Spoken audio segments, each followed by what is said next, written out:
Hello! Welcome back to another stream! Alright, I gotta figure out real quick which I think... I believe it was this one. Yeah, I think it was this one, yeah. Yeah, I'm looking at my OBS. Anyways, we're back with Mario Kart 8 Deluxe. This is the 25th stream of me just playing online. Hold on, I gotta adjust something. Alright, there we go. Alright. I know it's been a while.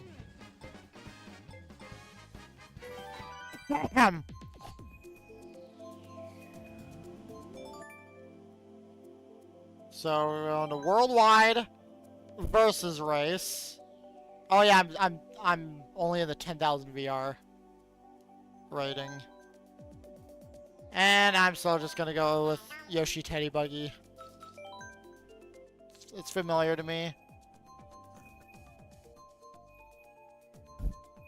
First. No, technically my Stream Elements bot is the first. Oh! Wait, hold on.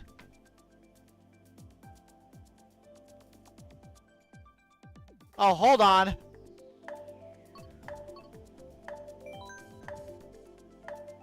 Why isn't YouTube showing up in my...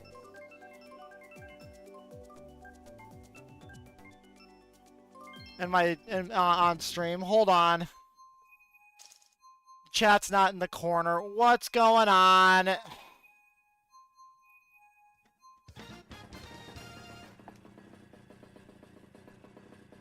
I have no idea what's going on there. Alright, I'll figure it out after this. Alright, it's been a while since I played Mario Kart. So I might be a little rusty. A little, just a little. I'm also not using Shortcat's website just because it's too much of a hassle for me to have to use it.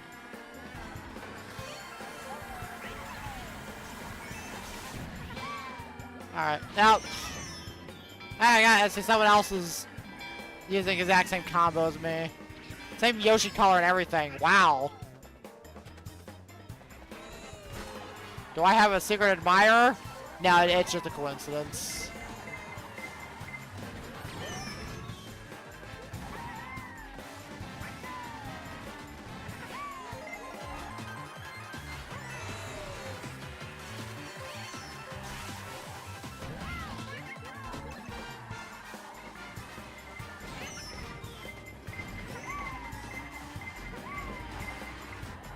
I am getting absolutely... I'm just getting... Whoa!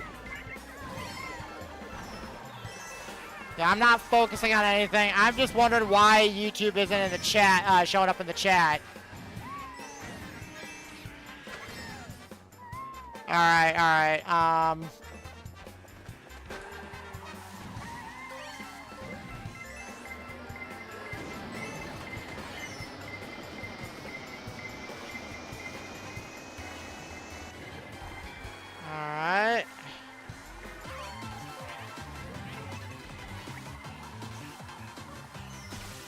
How crazy would it be if I won my first race of the night?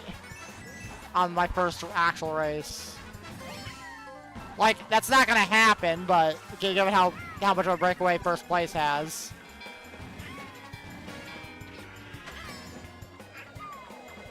Whoa! If I'd have known that person had mushrooms. Okay, that's going in the compilation. Right as I need the mushrooms, Abu comes and steals everything. Abu stole my third place. Yes, I'm blaming it on the Boo. Oh, that was last place too. Dang. Okay. I gotta figure out why. Is Streamlabs down? Because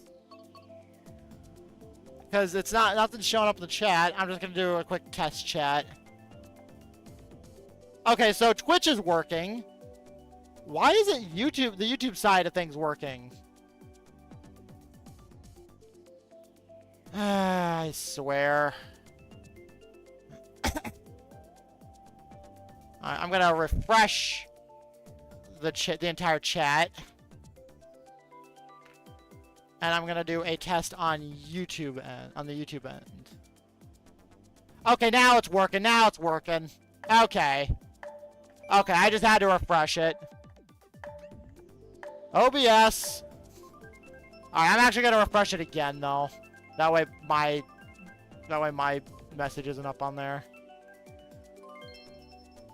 Alright. I'm not even paying any attention. Alright, we got Riverside Park.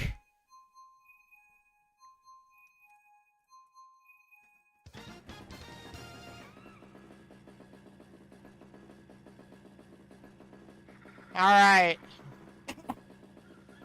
Anyways. To someone named Koopa Kid who said first in the chat, in the YouTube chat, thank you, actually. Maybe it told me that YouTube chat, that Streamlabs needed to be refreshed. I wish I didn't have to refresh it, but yeah. Technology. But they titled first, which, yeah, totally mature, by the way. But technically, they're not first. The real first one is my... I mean, it doesn't show up in the chat box anymore, but... it is still technically first in the chat, and it's on Twitch. It's my Stream Elements chat bot.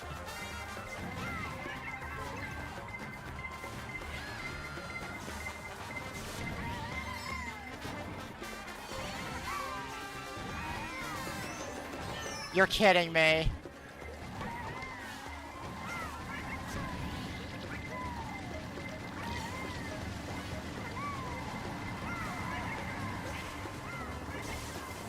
Yipes! You do everything you can to stay out of the star power's way, and you somehow still get hit. Alright, we're gonna hold on to these mushrooms. We're gonna still hold on to... Nope, I'm using them. Whoever had that bullet bill, screw you! And whoever used that thunderbolt, I hate you. Great, I'm gonna drop below 10,000 VR or whatever.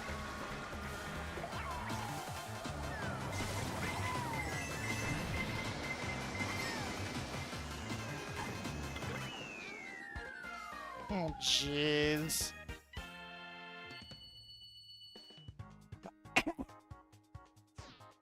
Oh my gosh.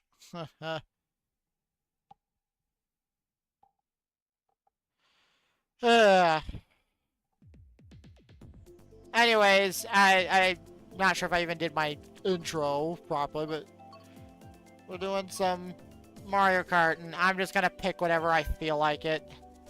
I'm not in the mood to challenge myself or anything. I just want to play today. Well, I am gonna open my pop.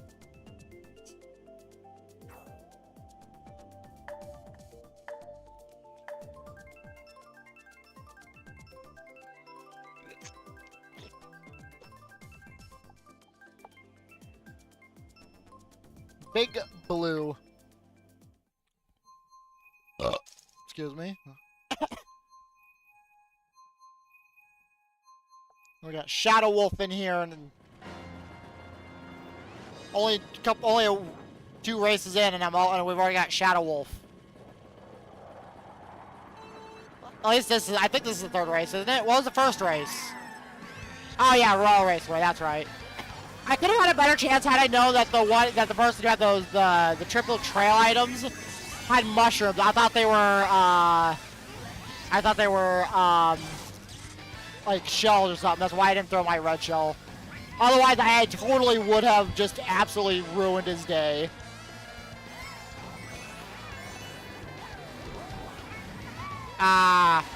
Okay.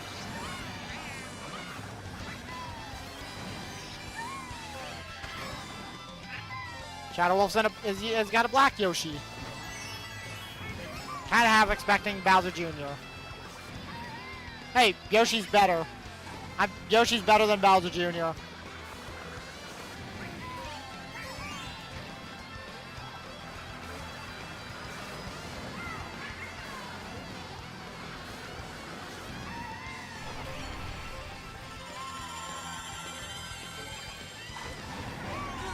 Alright, we got mushrooms on a track that's full of boosters.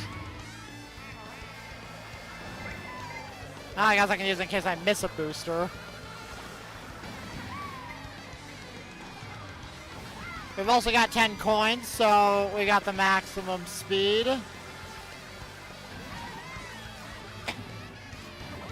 Okay.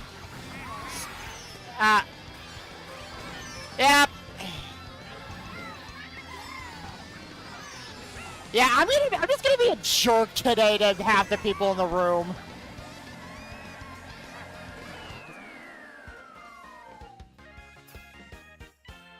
If I have the opportunity to be evil today, I will. I will take the chance. Okay, not every opportunity, but I don't know. Oh shoot. Oh, I see. There we go. Alright. Now I see what's going on. Okay. I'll pick Sky High Sunday. I need some bright, colorful colors. I want some bright colors to look at. Also, why did I put the cap back on my pop?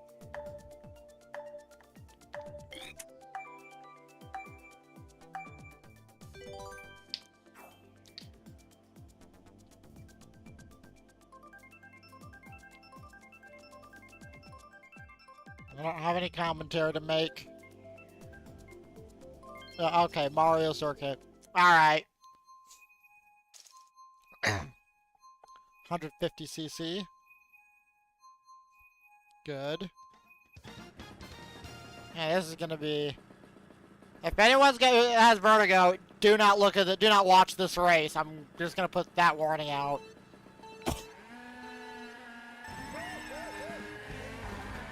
Apparently, the anti-gravity of Mario Kart 8 can give vertigo if done in certain ways.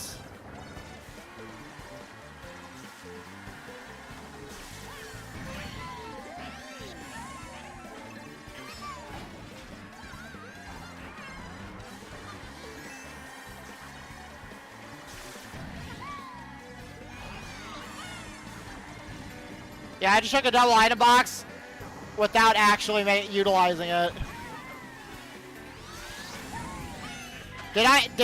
Was that somebody's item that hit that, or was it the person themselves that hit my trail item there?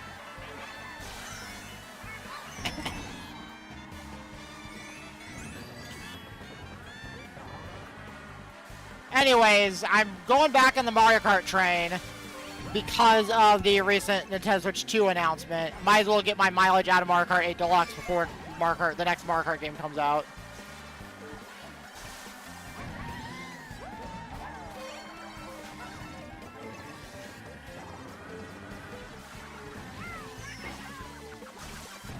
Alright, I don't care if I don't get first. I just want a decent placement for once.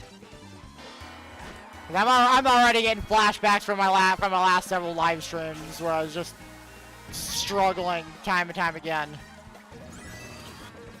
Got someone named Freckles.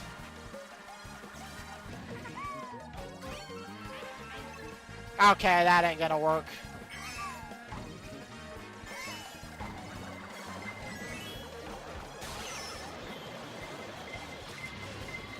Okay. Nah, doesn't really help me. Okay, no! No, come on, come on, at least fourth, give me fourth, come on! No, fifth place! Come on! You can't do me dirty like that, game! It was the Thunderbolt's fault, it was the shock! I blame the shock. Although it wasn't the presence of the shock or the time of the shock, the presence of the shock. All things considered, that's probably the best it probably could have gone for me.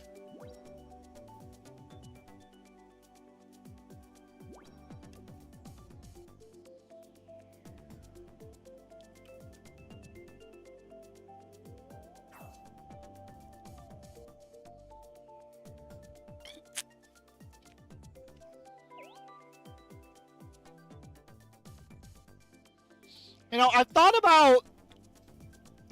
I'm not sure if I will do it, but I've thought about restructuring the interface of the stream. Hey, Phoenix. I've thought about reconstructing the interface of my stream so that I have a bit of room to just kind of plug in both my YouTube and Twitch. Because some people only watch via Twitch and some people only watch on YouTube. Because when it comes to live streams, I feel like Twitch is the better, it's the better platform for streaming. But I want my YouTube channel to grow, and I'm not saying I don't want my Twitch to grow as well. Also, hey, I got an item that is useless on this course because there are boost panels like everywhere. Wait a minute, we just had this course. We just had Big Blue. We just had Big Blue like 2 races ago.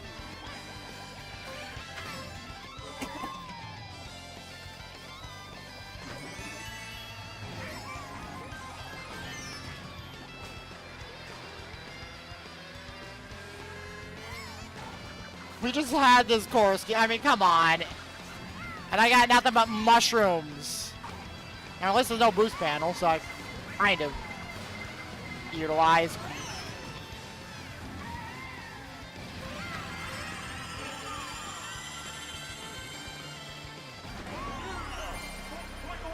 There's one thing I'm not excited about Mario Kart when it comes to Mario Kart 9, and it's just the inevitability of the bullcrap that is Nintendo's online servers.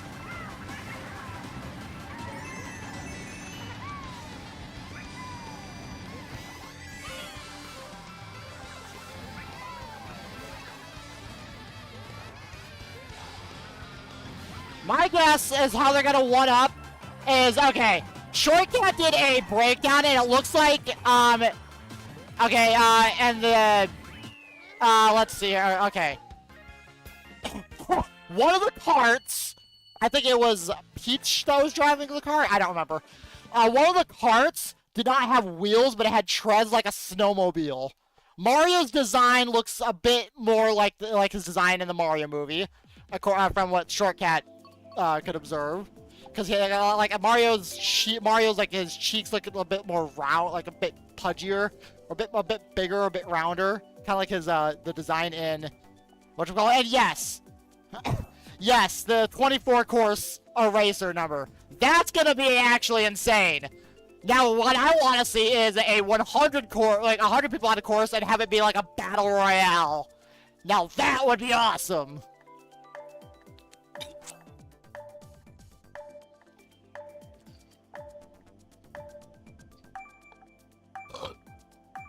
And it looks like, from what we saw in the trailer, it looked like there were multiple, what was it? There looked like there was multiple paths for the track, but it looked like it would only ever take one path. So it looks like that we could see what Gran Turismo did in like the original Gran Turismo. What it did is what Gran Turismo did was at least a couple of the courses is there's the city courses, and basically it was roughly the same course for the most part, but then derives into a different track. If they can make multiple like actual courses out of the same environment, I think that would be pretty neat. It would help to like make the world feel more grounded and feel a bit more grounded. And I'm not saying getting extreme diversity in tracks is a bad thing. I love getting all this extreme diversity. Like this whole Christmas track, for example, is nice, and then versus having like Royal Raceway, two completely different tracks, and they're both fun. But I think it'd be neat to have more tracks out of the same environment.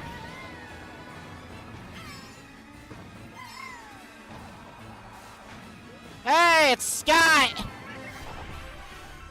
Feel free to join in. We're just talking about the future of Mario Kart since it's actually been announced.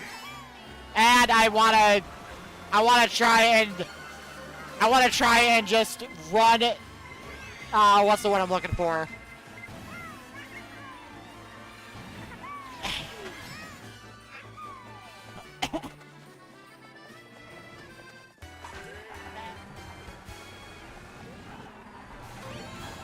Kind of get my money's worth in Mario Kart 8 Deluxe here.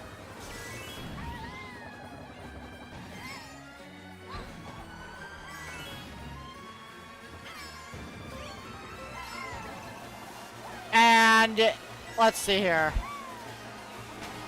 Here's the problem. Mario Kart is kind of a weird property now that I think about it, because in lots of ways, each new installment does make improvements off of previous installments, but sometimes it takes a step backwards. Like, we still have not gotten Rob yet, the playable character, since Mario Kart DS. Or, was he in 7? was Rob in Mario Kart 7? I only remember him in DS. Regardless, the fact that we haven't gotten Rob, since. Okay, if we got Rob as a playable character, okay, yeah, he's only in DS. So in a sense, we've lost. Oh, excuse me. We've had some sacrifices with each new installment. There are some sacrifices that are made. Like, I would love to see the Wild Wing or the Sugar Scoot make a return when it comes to Mario Kart.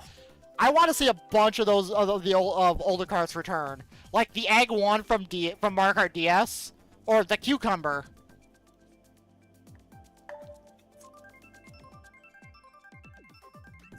Like, I would love to see the Mushmallow. Dry Bones had like a tank, and he had like a, I don't remember what his other cart was in DS.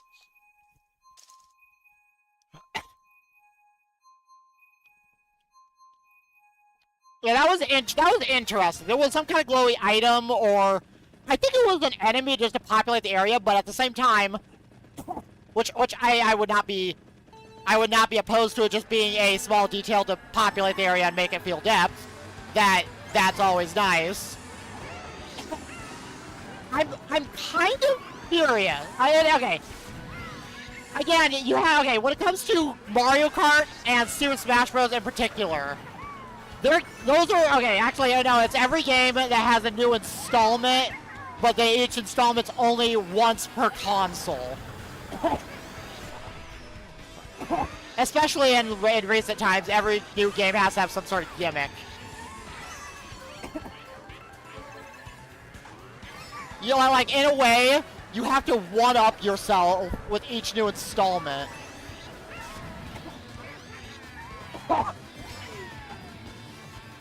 Like, I recently watched a video from, I think the YouTube channel is named Pretzel or whatever. Yeah, weird name, but he basically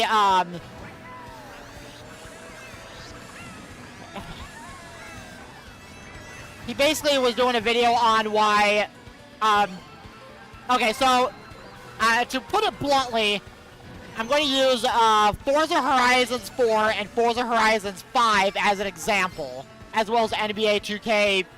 I'm going to use Madden 05 versus Madden 25. Why would you pick Madden 05 over Madden 25?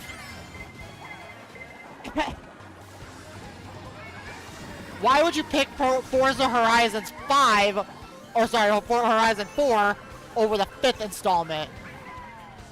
Like, the new one is clearly superior. It's more updated. It's got the newer vehicles. The only difference is instead of taking place in Great Britain, it takes place in Mexico. The 5th one takes place in Mexico.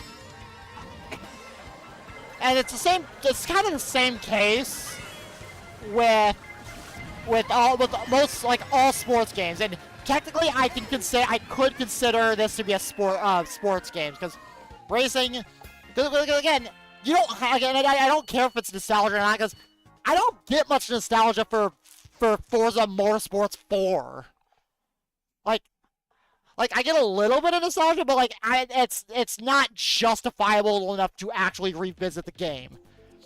Like there is all it is just an improvement. Like I'm sorry, but as much as I get nostalgia for Pokemon Ruby, Sapphire, and Emerald, I will never revisit the old Game Boy games.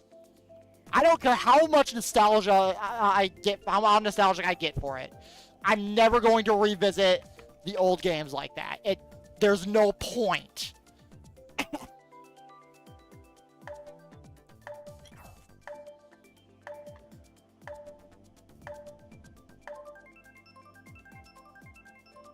Because the only difference between, okay, Madden 24 versus Madden 25. The only difference between the games are the players and what teams they're on, and maybe a few UI changes, which are mostly improvements off of the previous installment. So why would you pick one over the other when that's literally the only freaking difference?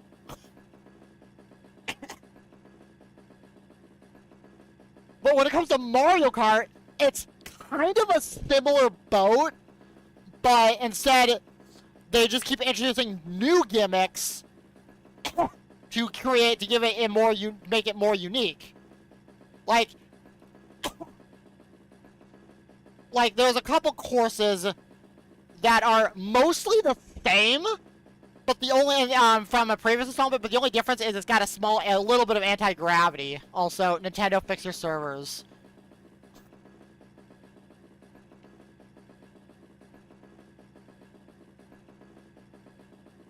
Lakitu needs to focus.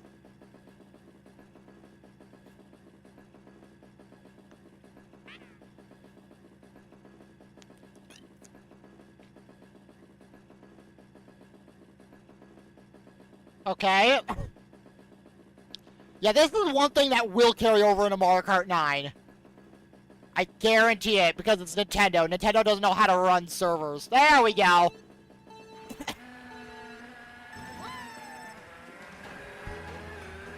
And if, for some reason, and I don't believe anyone for a second when they say they've never experienced online issues when it comes to Nintendo, they are lying to themselves. Maybe if we keep hacking, if we all keep on just absolutely slamming Nintendo, maybe they'll finally invest in actual servers instead of forcing us all to co-host their games. Because that is part of why the servers are so bad.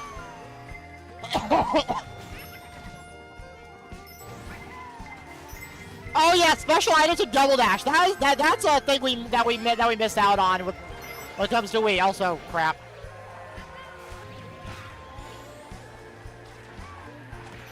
No, Phoenix. Okay, you gravely misunderstand how servers work.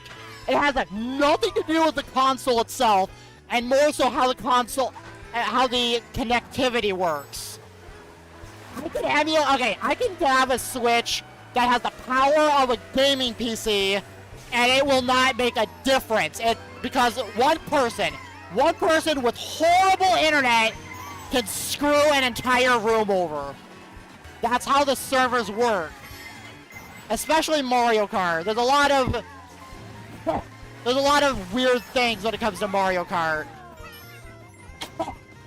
It has nothing to do with the console, and more with how the console connects to the internet, or how the servers work. And Nintendo, they don't really invest in actual servers, especially when it comes to Smash, especially. If you're playing Smash and somebody's got bad internet, good luck finishing a match.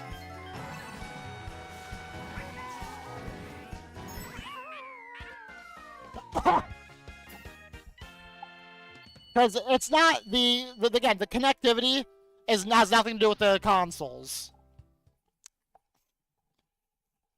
It has to do with entirely on Nintendo's end.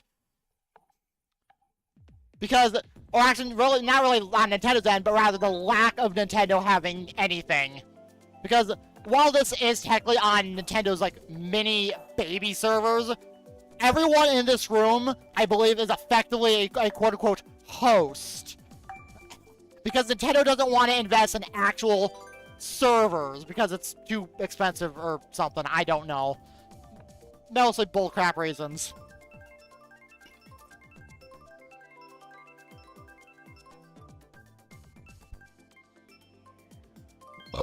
Excuse me.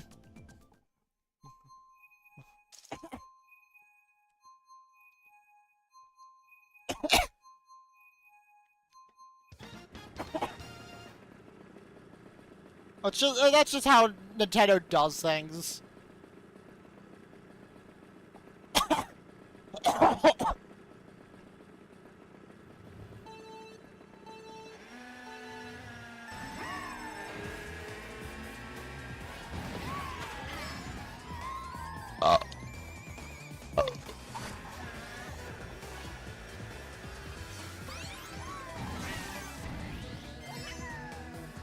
I'm trying to think of an example of games that work properly. I guess Minecraft is technically an example. Not Bedrock Edition. Bedrock Edition is different and sucks.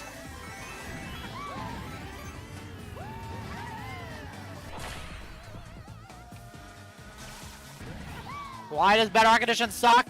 Because it's got microtransactions, and they are worsening the Java edition to create parity with the Bedrock edition for some reason. Now, luckily, Mojang's still listening with Java. Thank goodness. But some people, I really wonder if when it comes to oh, gee, okay. When it comes to Minecraft in particular, there's a lot that goes down, and before Microsoft bought them out, or bought Minecraft, before Notch sold Minecraft to Microsoft for what it was, like $6 billion or something. Before that, Mojang would basically just completely always listen to their community, and they still do, but the times in which they haven't listened to their community, and there's and they don't backtrack, you have to wonder, is that Mojang or is it Microsoft running the wheel there?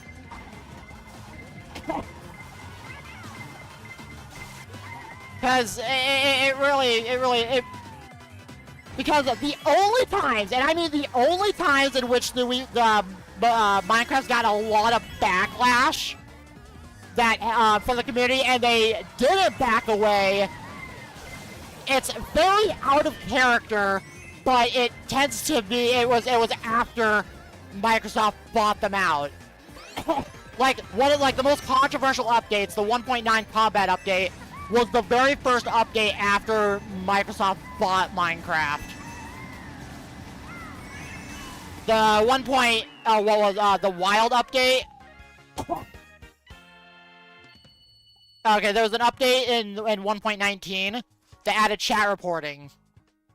And the chat reporting seemed very much like a Microsoft move, it got so much backlash, and they didn't back away from it. People hate Bedrock Edition for its microtransactions. And yet the reason Bedrock Edition has microtransactions is because it's what Microsoft pushes on it.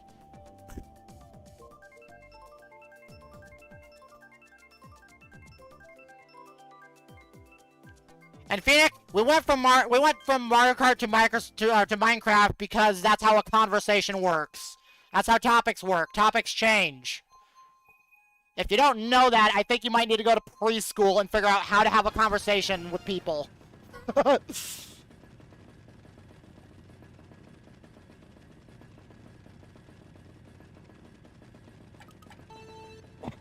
how a Minecraft server works...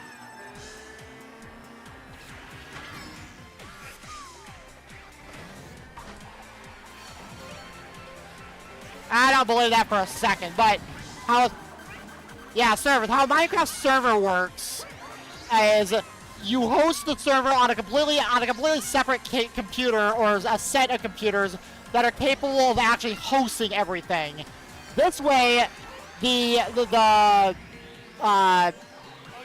people who join the server, they aren't doing any workloads on their behalf.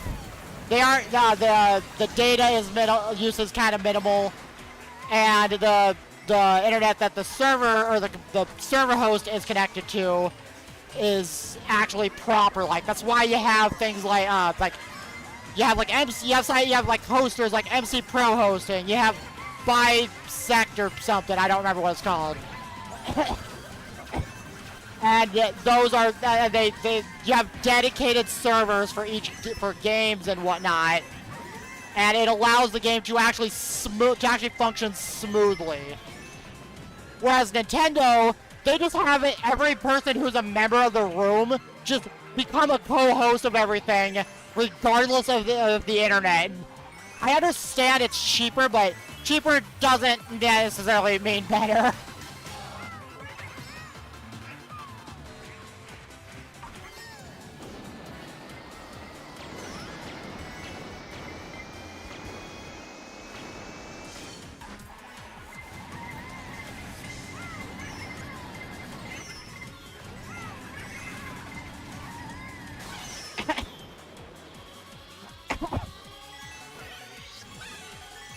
And I think that's another reason why the Nintendo Switch Online in particular just gets so much hate. Like, not only is it poor service,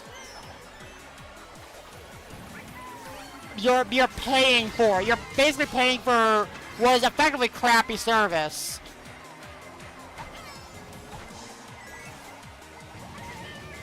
And yeah, you could provide benefits. Again, the only plus side I see to Nintendo Switch's online paid service is that it is immensely cheaper than whatever that crap Xbox and Phony Station have.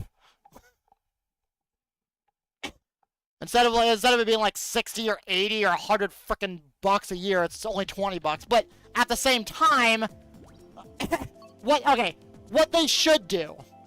What they absolutely should have done was, and I think the main reason why it gets so much hate is, I'm going to use a friend as a random friend as of an example. I had a friend who they were angry about the Switch existing because they couldn't afford it.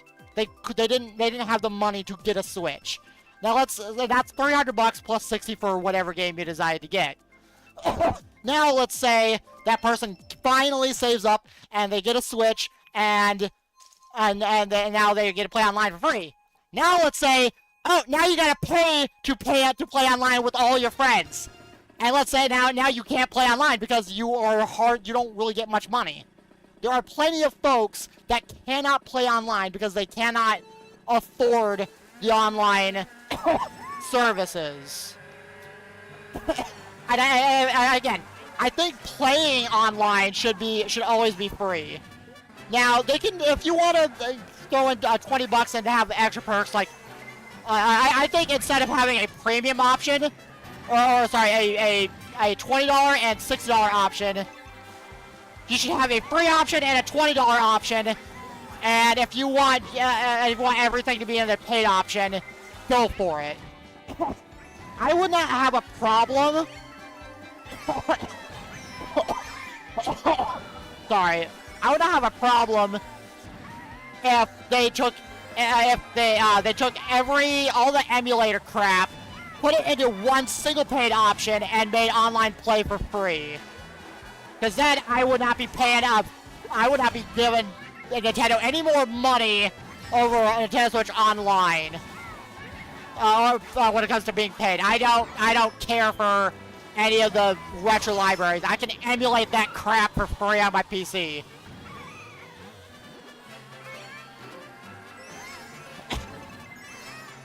Again, if you're going to offer something like paid internet service, make the online with other friends part free, and you can make literally everything else paid for. Oh, wow.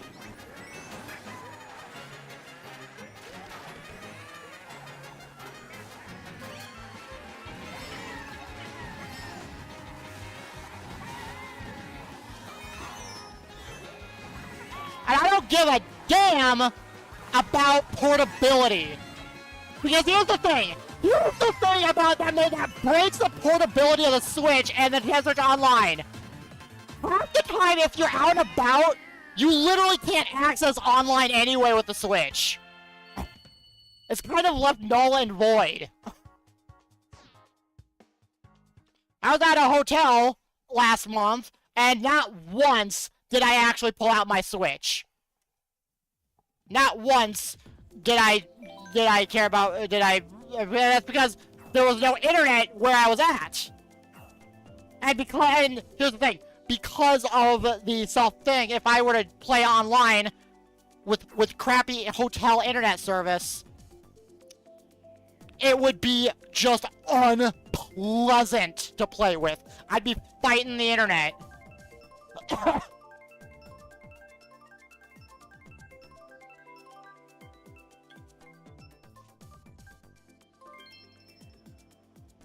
And even then, I did not even think to pull out my Switch.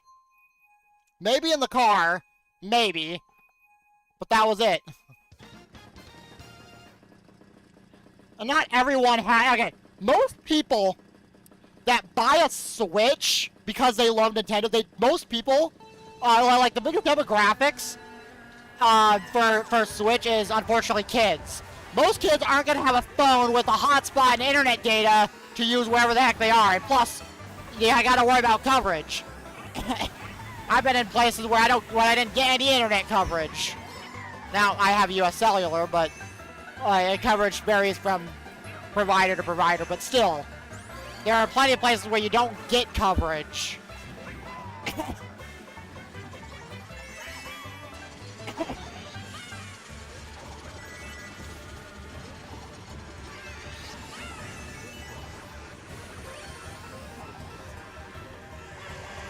Wait, I actually got the Yoshi?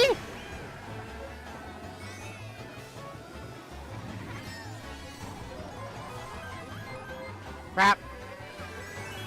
Also, Jaheim Scott, I see ya.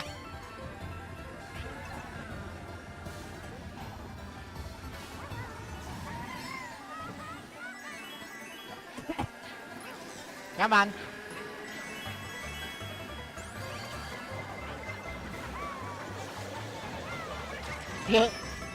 Okay. Also, hey, Wishing Star! We're just talking about the absolute crap quality of Nintendo online service and stuff. And how kind of pointless the emulation is. Now, here's the thing. If they add now... Because, okay, I can emulate... Again, I can emulate not only what Nintendo's emulators have, but so much more, and for free.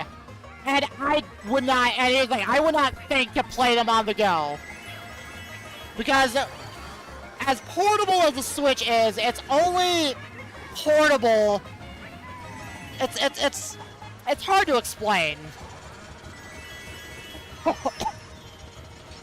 The portability is great. Yes, but not everyone is able to utilize it in the way that Phoenix is thinking. And some people don't even think to use it when they're on the go. Again, I was at a hotel. I was gone for an entire day. Sorry, like 24 hours. It was for the holidays, and I didn't even think to use my Switch when I was at the hotel, which is the only place I probably had internet. I did not think to even pull out my Switch. I plugged it into the charger, because I was on it during the car ride.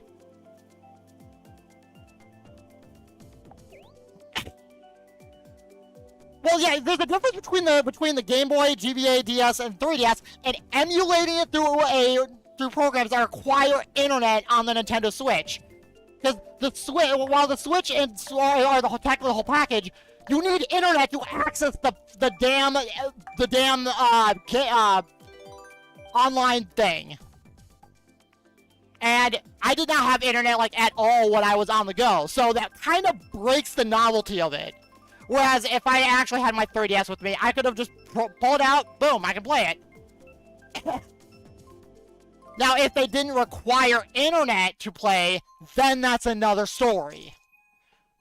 But even then,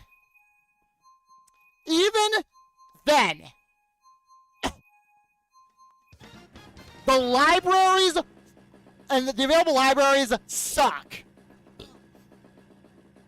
Every time I don't know, stop defending Nintendo with bullcrap information.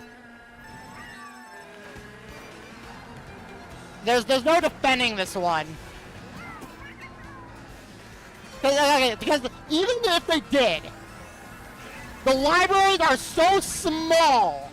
You would have to have like nearly the entire library, or most of it. Not only that, GameCube and Wii. No, I don't want to sit here playing old NES games or Super NES games. I want GameCube. I want to play Sonic Riders and Double Dash. But even then, I do not wish to play them on the when I'm on the go. Even.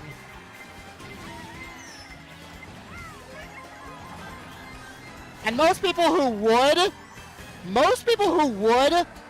want to play those old retro games, they don't care to play. They don't care for the portability option of it. They just play it and emulate it for free.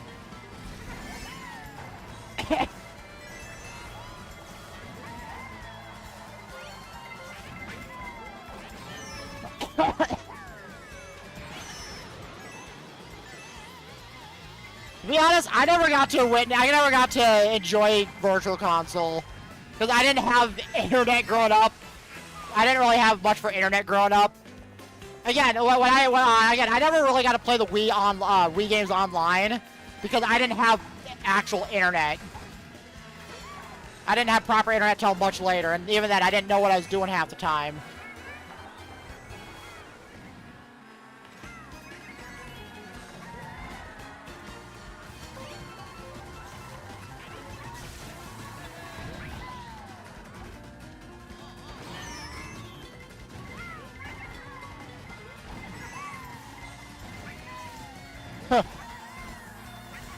Switch XL. Might as well be.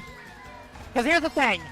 The internal components of the Switch. The internal components of the Switch. Okay, the only reason Nintendo's really making a new Switch with slightly more powerful hardware is because they don't want to properly utilize the the hardware of the original Switch. You can still push the original Switch so much more. Okay, if you were to properly optimize it, like the games, you would not need a second Switch, a Switch 2. You would not need that if you would actually just utilize it. And as excited as I am, and I'm still gonna get the Switch too, because I'm gonna have to, there's still a lot of issues.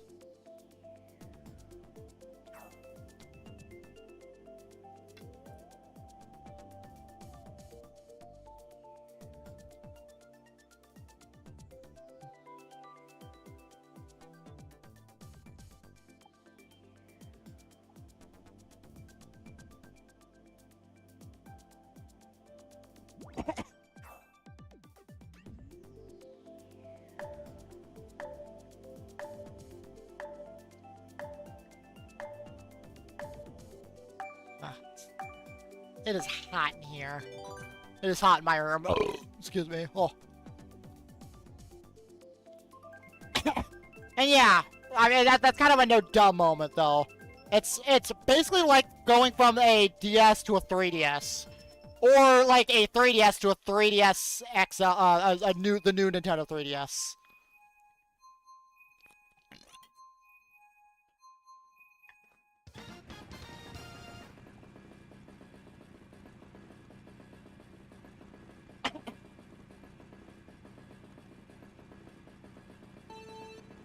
And yet didn't Nintendo effectively market the the new 3DS as a new console almost?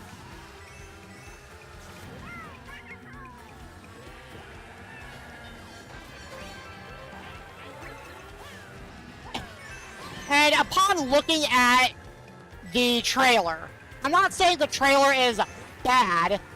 It was fun to see. It's fun to see a new Mario Kart game, and obviously they're gonna use Mario Kart as a marketing ploy, and that's fine. It's Mario Kart.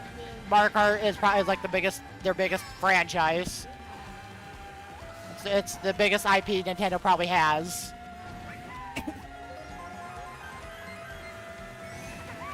But the way they showed off the Switch, it was basically identical to that of how the competition is showing how Xbox and Sony Station show off their consoles. They show off the console itself and not the personality behind it.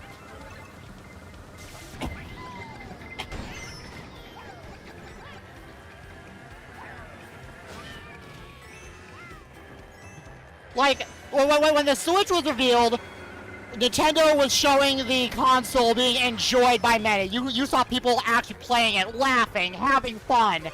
Just like Nintendo's, like, whole branding. And then you look at the trailer for the Nintendo Switch 2, and yeah, you got the goofy sounds and whatnot, but at the same time, the way they showed it off as if it's the most powerful console ever, like, where's the fun? Where's the people playing and sitting at a couch and having fun?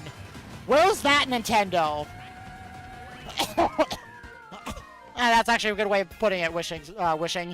Basically, it's basically a PS4 reveal with goofy Nintendo sounds, and that's it.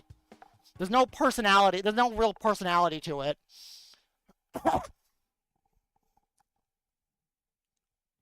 And with Mario branding on there.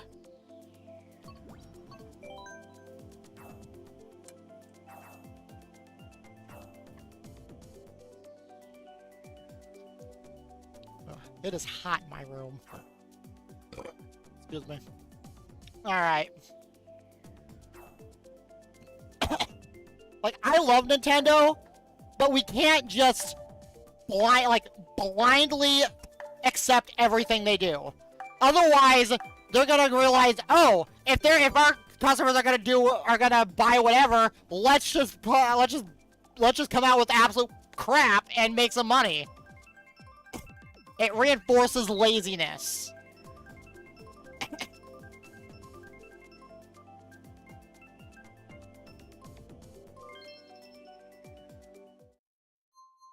And I'm not saying I'm not excited for the Switch 2. I'm just saying the trailer, while I am excited, I do still have occasional concerns. Like, there's still some untapped potential in the original Switch. Like, the only like, I'm sure you could absolutely, like, you absolutely can run Switch games and 60 FPS on the Switch, and yet Nintendo tends to cap it to 30 FPS for various games. For, like, no reason.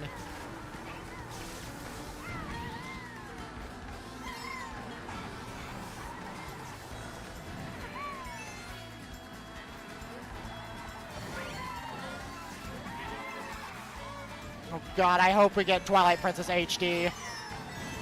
Twilight Princess! Best Zelda game ever. And anybody who says otherwise can fight me.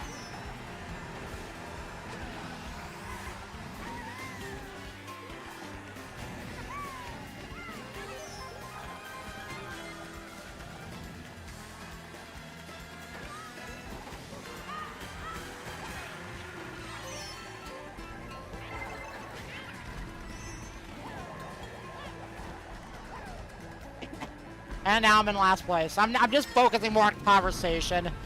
Again, if I just play and focus on conversation, then I can at least fill the stream and at least kind of make it engaging with an engaging conversation. Because if I just sit here and focus on the game, where's the personality in this? I want to at least kind of talk and be engaging. Anyways, I'm still gonna get the Switch too. I'm still planning to make a living off of YouTube, and while yes, Minecraft is I do plan for Minecraft to still be a main staple of my channel, I do still want to do Mario Kart and maybe a little bit of Pokemon.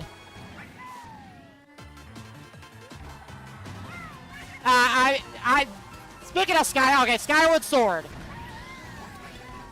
How hard would it have been for them to have a traditional Zelda controls option and the HD remaster?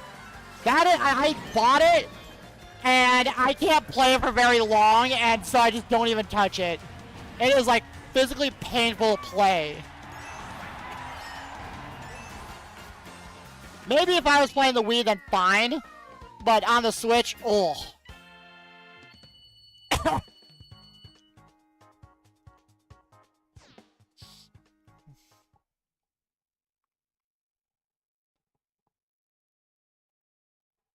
Oh, Link's Awakening. Ooh, Mount Wario. Excuse me. Oh. Mount Wario, but why would you mount Wario when you can mount Yoshi instead?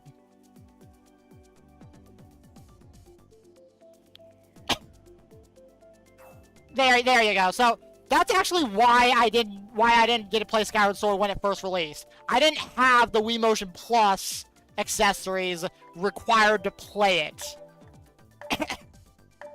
And I didn't have money I could spend at the time.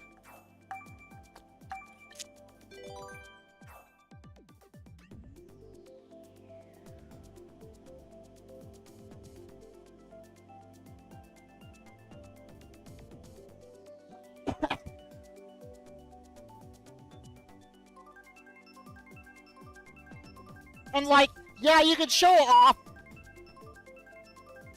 And yeah. And yeah, you can show off motion controls, just don't force them if you don't have to, especially for a Zelda game. It felt very weird. Like, it's fun, but being able to turn off the motion controls and have like regular traditional Zelda controls, there are plenty of games. So there are I think shooter games are like I want to say 007 Nightfire. Sorry, not Nightfire. 007 GoldenEye had a certain control scheme that was widely popular, and it was called Classic Bond Controls. And they brought it back as a control scheme in 007 Nightfire, but also had Nightfire controls, which now, well, by that point, controls for shooter games had evolved and become better, and a lot of people prefer the new style, but there are still plenty of people that prefer the classic Bond control scheme. and they added it as an option. You have to think of every audience member, and Nintendo just doesn't always do that. The biggest middle finger they've given is probably Brilliant Diamond and Shining Pearl. That's the biggest middle finger they've ever given to their veteran fans.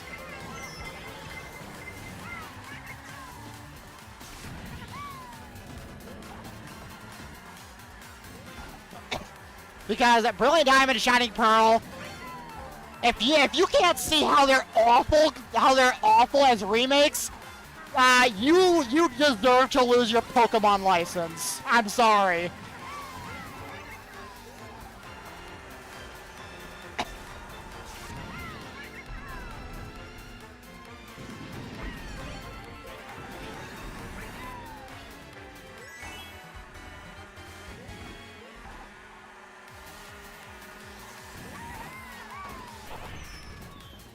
Like, I don't really have any high hopes for the Pokemon franchise anymore.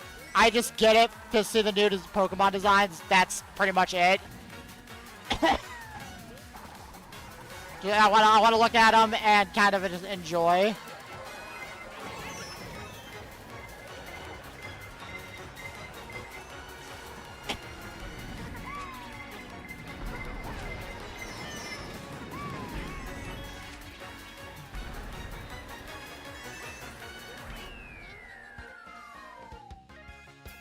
Oh, come on, you stupid heater! Eh. Might as well just turn this... You know what? I'm just gonna turn my heater off. My heater is making a weird noise. And I'm not saying... Okay, I'm not saying... We're not saying that games shouldn't try to use the Wii's motion gimmicks. It's the fact that they force you to use the new gimmicks.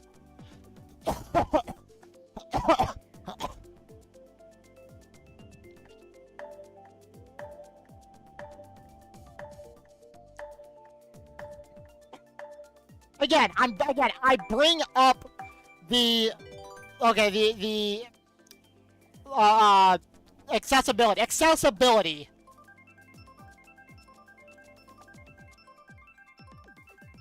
No, that's my Stream Elements bot wishing. That's my bot. I set it up to do it every 20 minutes.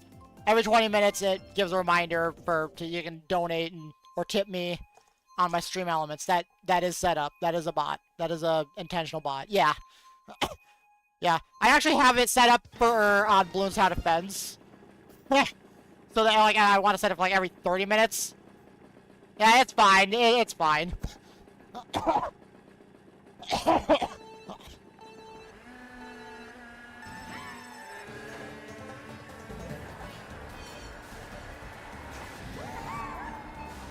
Okay, that's actually an interesting point that Phoenix brings up. While yes, Super Mario Galaxy did utilize the controls very well, it actually did it in a very acceptable way that was not harmful. Like, yeah, it's integral, but it's relatively simple enough that it's not annoying to use. The part that makes Skyward Sword obnoxious is you have to hold and slice your sword in different ways depending on the enemy, depending on the pose of the enemy, and it's a slog. It feels like a complicated game, a game with overly complicated mechanics. That's not fun.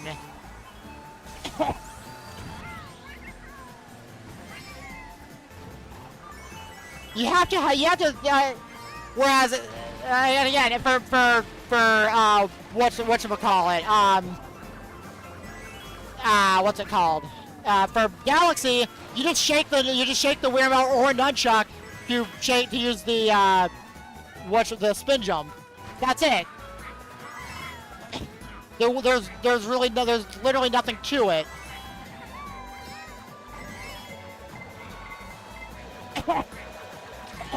Exactly, and you can mimic the button. You can mimic the action to a button.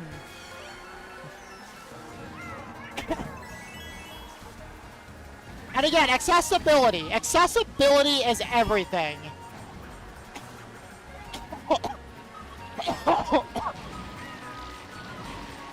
You gotta make it so that people who don't really want motion controls can more easily play a game. And while technically they did it with the remaster, they did it in a way that's just not fun. It just doesn't. It didn't feel like actual Zelda. The reason I wanted Skyward Sword is because I wanted the whole story. Also, hey, second place. Second place. After like an hour of trying.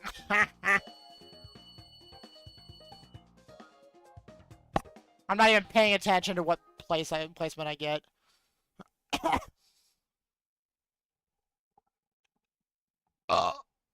And while a lot of players would, Phoenix, a lot of players would like that, accessibility. How would you like to, if you were colorblind and a game was released that was very reliant on color, and there was no option for your color blindness? That's what I'm saying with accessibility. There are plenty of people that literally would not be able to play that kind of game because they may be disabled in some way. Here's an interesting thing. Somebody actually has like a microchip in their brain or something that allows them to connect to the Switch and use their brain to play Mario Kart on Switch. Because they can't, they're very disabled. They can't move their arms or whatever. They can't move their fingers. They're very their body, something with their body. But what if that person wanted to play Skyward Sword because it looked fun, but they couldn't because it relies on those motion controls, those specific motion controls.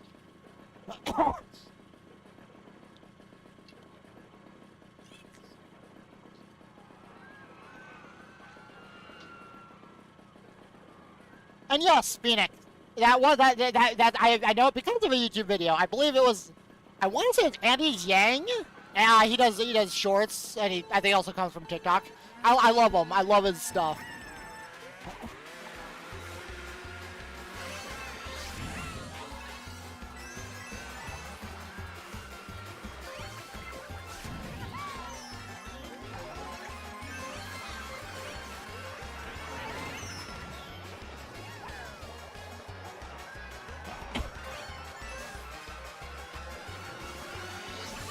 Uh-oh.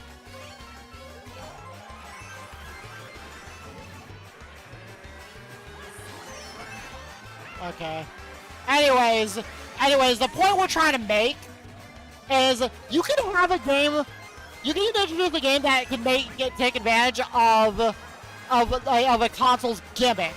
Just don't forget about the people who do not care about the gimmick. Again, the 3DS is a prime example of that, actually. The 3DS's whole gimmick was everything can be 3D, but the only reason I bought it was to play the brand new games on it, because Pokemon.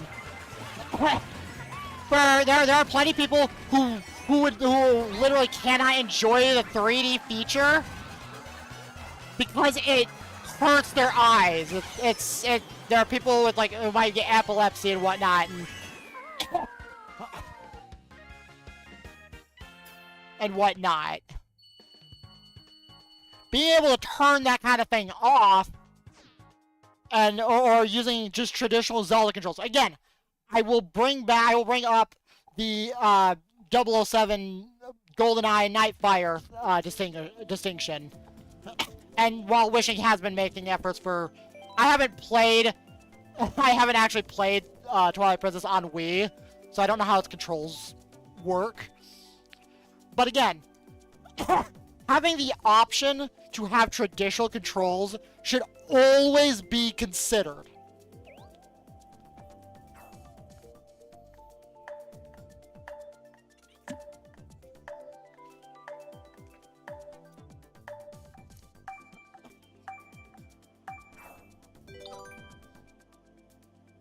always. For the most part. Like, I can't think of any exceptions. And the fact that the motion controls are integrated on it to an enemy level, that just made it no fun for me. That made it no fun. As cool of an idea, but if I could play with the traditional control set, I probably would have live streamed my entire Skyward Sword experience. But because it forces all those motion controls or using the control stick in such a stupid way, I do not want to touch Skyward Sword ever again. I got to like the foreign woods, a little bit into it, I'm like, this just isn't fun. This is just tedious. Now, again, if I could have my traditional controls, I would absolutely play it in a heartbeat.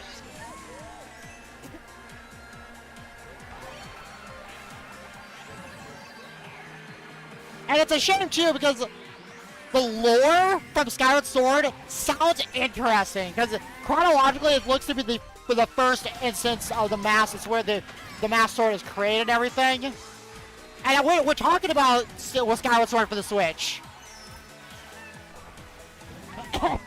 Yes, it has a control stick to emulate the motion controls, but that's still incredibly tedious and it doesn't make the game fun. You're still emulating the ugly motion controls. It doesn't feel right at all. Whoa! Oh, that scared me. Now,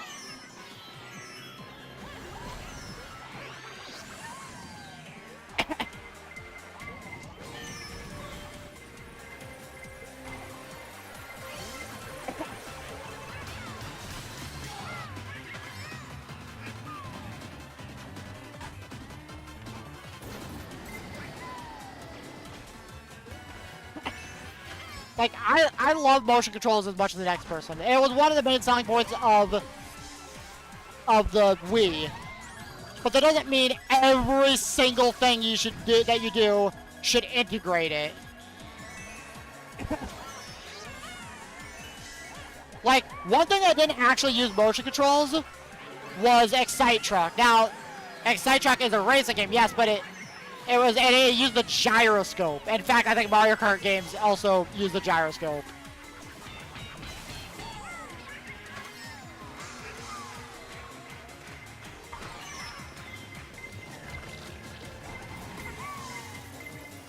And I am royally screwing up.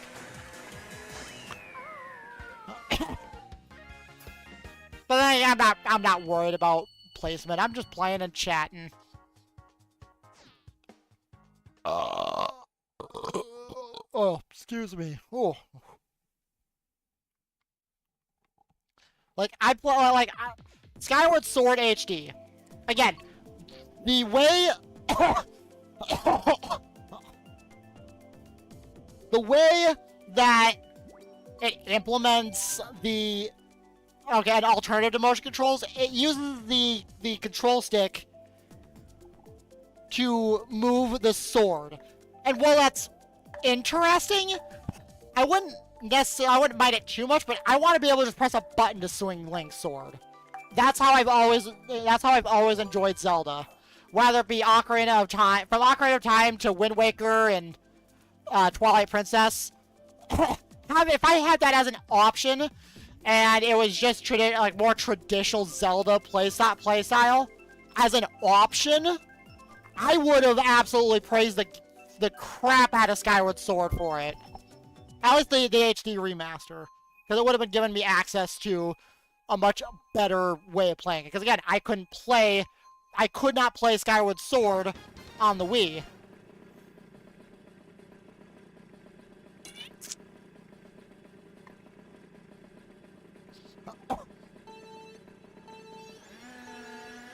And yeah, you'd have to redo the AI, but like that would have been a much better way of handling it. Or just, not use the motion controls at all.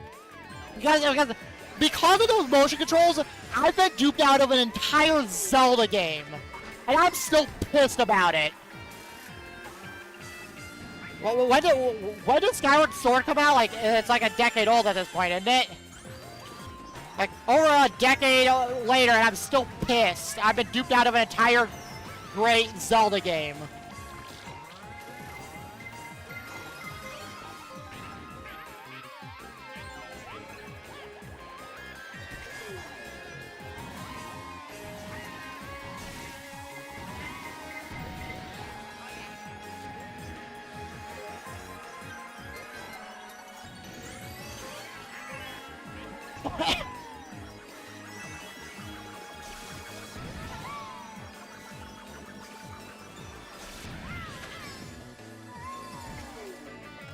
Honestly, I'm kind of inclined to believe that. Yeah, the anti-gravity stole from F-Zero GX or F-Zero, and it's just clear that Nintendo's running out of ideas, or they're just completely out of touch with their audience.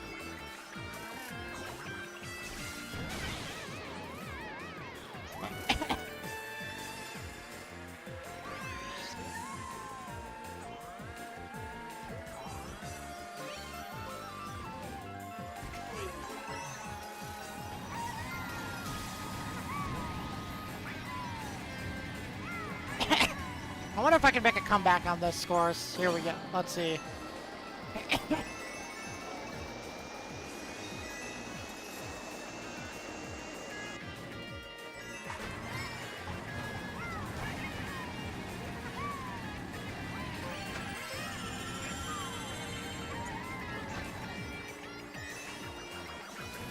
All right. Whoa! Rogue Bullet Bill. Also, yeah, third place! Let's go! Oh, second place, let's go! Second place!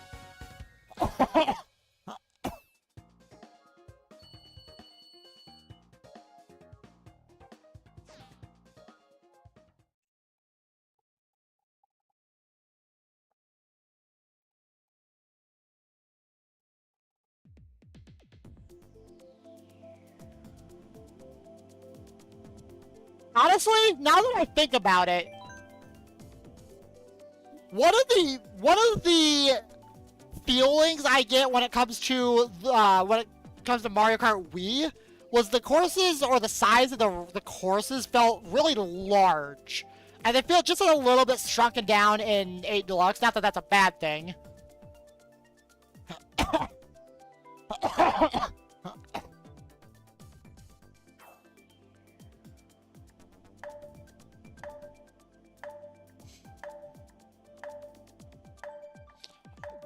So, seeing the courses get widened and feel very large, I think that'd be... Excuse me, I think that'd be really nice. That'll be a really nice feeling to have. Because I feel like we've lost some of the largeness of various courses. At least the Wii courses.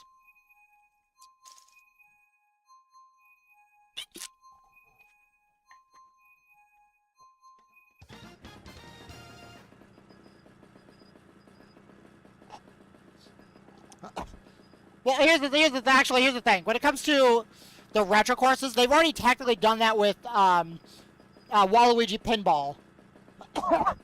Waluigi Pinball feels bigger on the Switch than it did on the DS.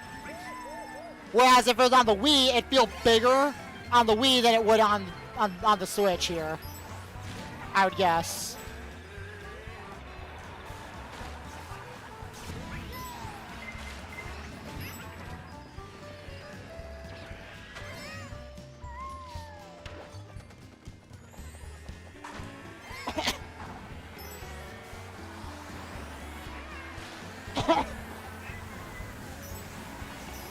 Now, back to the whole gimmick stuff of Mario Kart. I touched on it and it wasn't able to really elaborate. You kind of have to one-up yourself. Because, okay.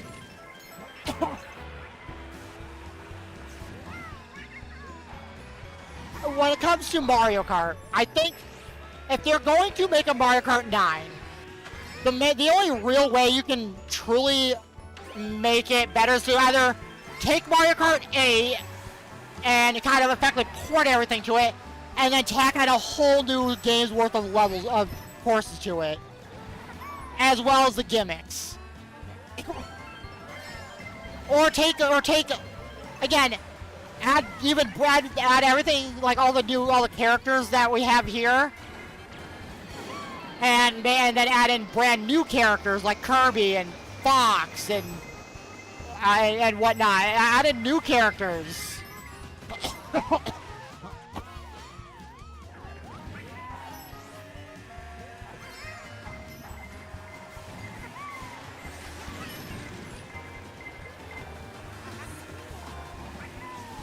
And I'm excited that we got Birdo back.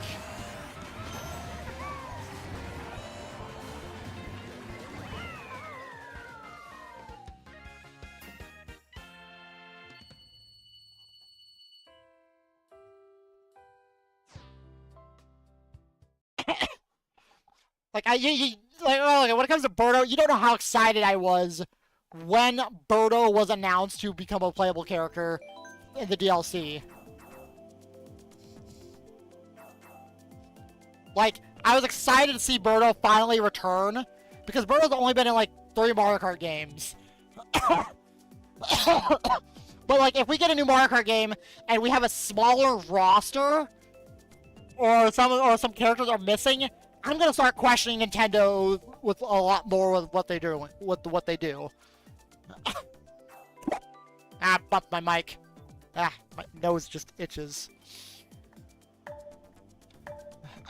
Again, if you make a sequel,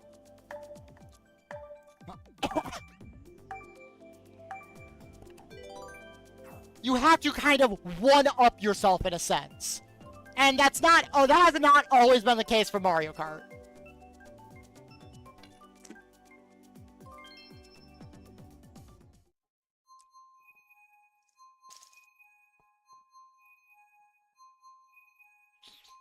Mario Kart has had gimmicks. Also, yay, Maple Tree Way. Exactly. There's a lot of characters in Tour, although Tour doesn't really count as a Mario Kart game. I don't count Mario Kart Tour, but it does have a lot of characters in it that aren't in any other Mario Kart games. It's kind of they're like. Also, I'm gonna be a jerk and hit somebody with a red shell in the cannon. Oh, okay. Like, there's a lot of characters, and we have not gotten them back, even though we've had prime opportunities to get new characters back, or get new characters.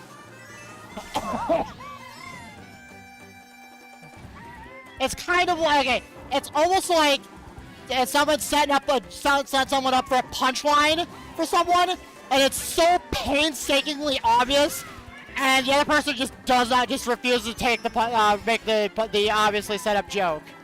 It's kind of like that. It's painful to watch sometimes.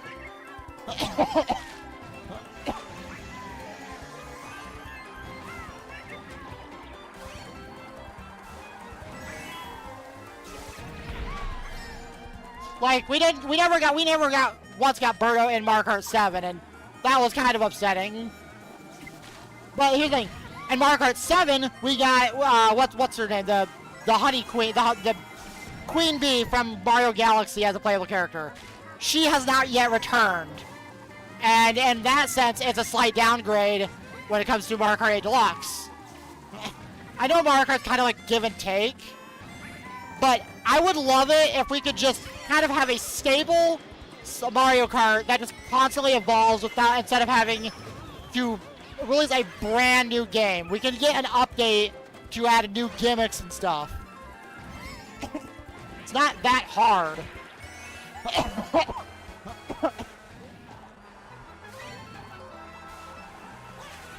I mean, it's kind of what Ninja Kiwi does. They add brand new. They've been added. They're actually adding again DLC and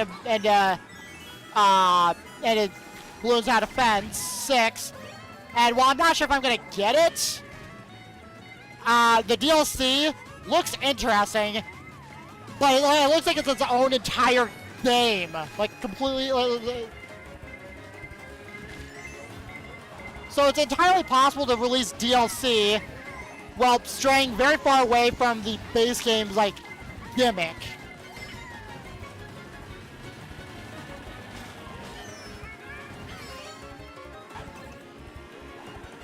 Also, I'm sorry, but no, Mario Kart is a competitive as fuck game. It's competitive as crap. Competitive as hell.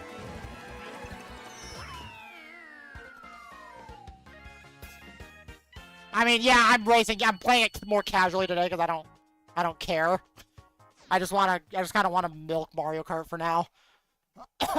Milk it for views. Milk it for every view I can possibly milk it for.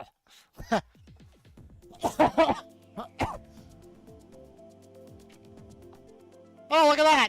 Boo Lake. You know what? I'm voting for it. Shh.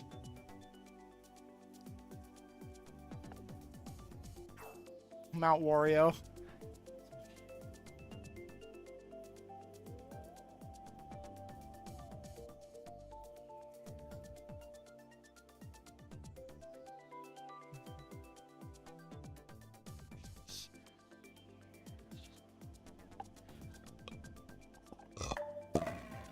Excuse me.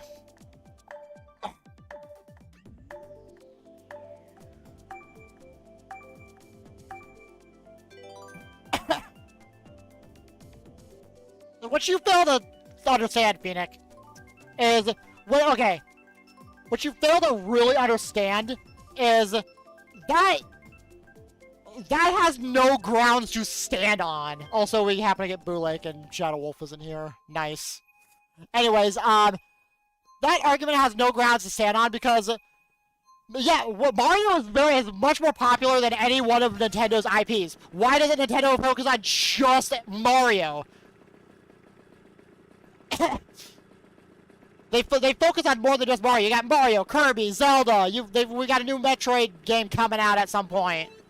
And it looks or Metroid Prime 2 remaster, or whatever. We got a lot of cool Metroid stuff. Nintendo's giving just about every single IP of theirs.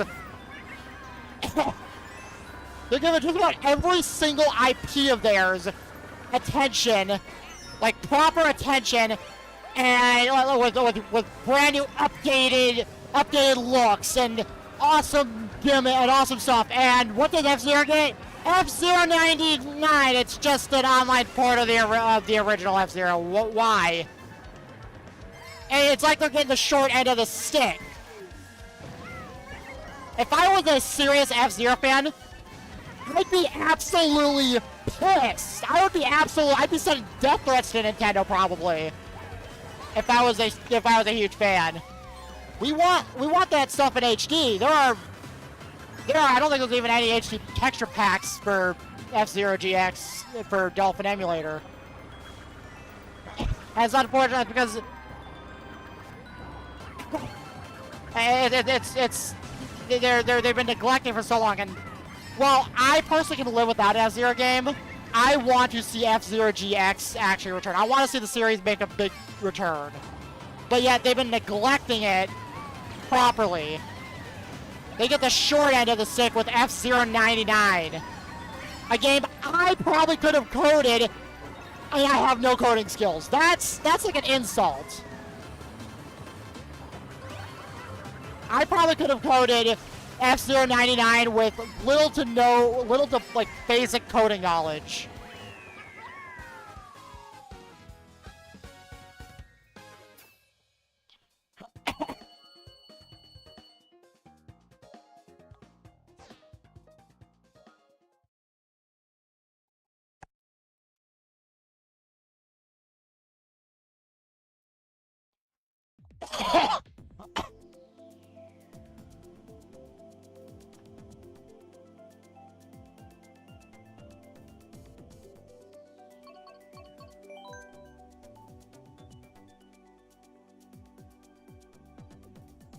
That's another thing. Nintendo just really hates mods.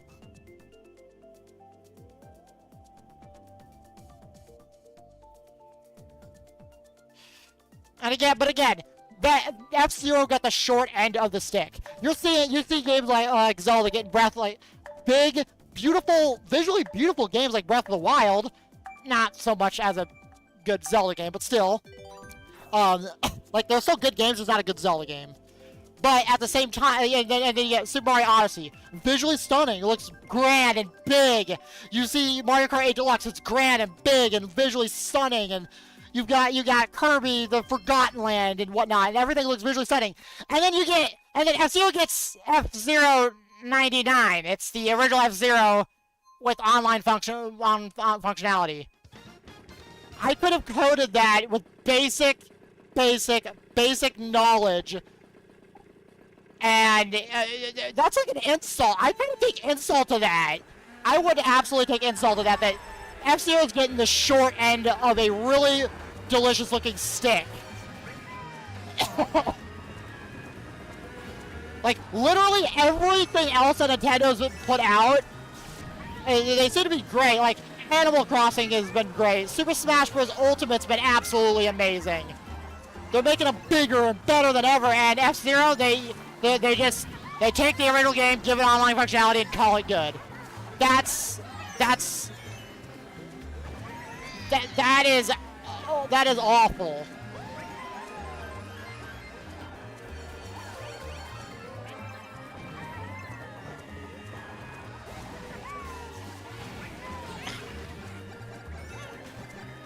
Yeah, over 2 decades since we last got a proper F-Zero game. Like, I'm not even the biggest F-Zero fan, and I'm kind of pissed for people who love F-Zero. And no, 2 courses and DLC of a Mario Kart game do not count as representation.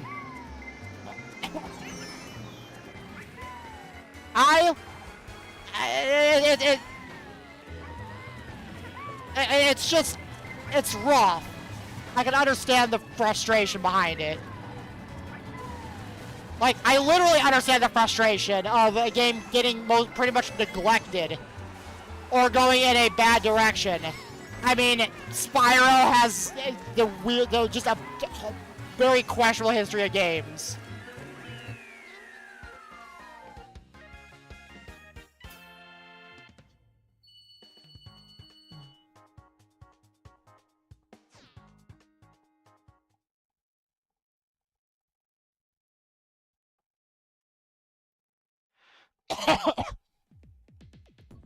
Also, get Toad Circuit out of here. Toad Circuit sucks. Toad Circuit doesn't belong in modern Mario Kart.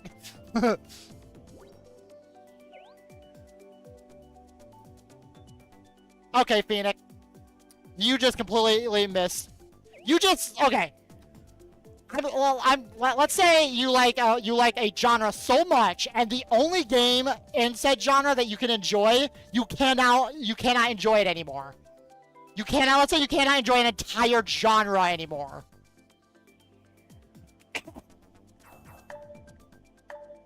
That's we want to enjoy the actual genre itself. He wants to enjoy super duper uber ultra hyper fast paced racing. And I think the only game that could technically sort of be like that is Speed Racer, which is a game I remember playing on the Wii for some reason.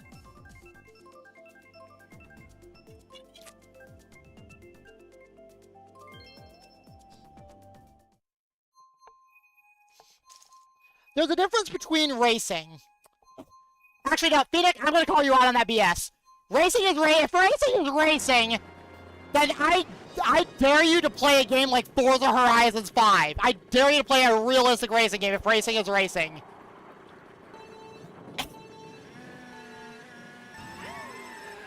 I'm gonna call you out on that. If racing is racing, play one of the more realistic racing sims for once. Give those a shot. If you're not gonna be picky.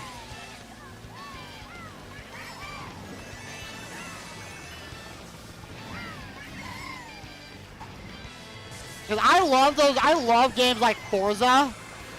I find those kind of fun. You get to upgrade your vehicle, you can have paint jobs on them.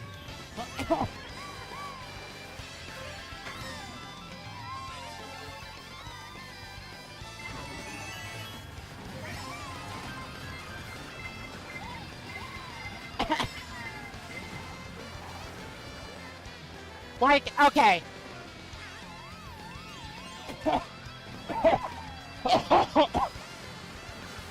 Hold on, I'm trying to formulate my thoughts here.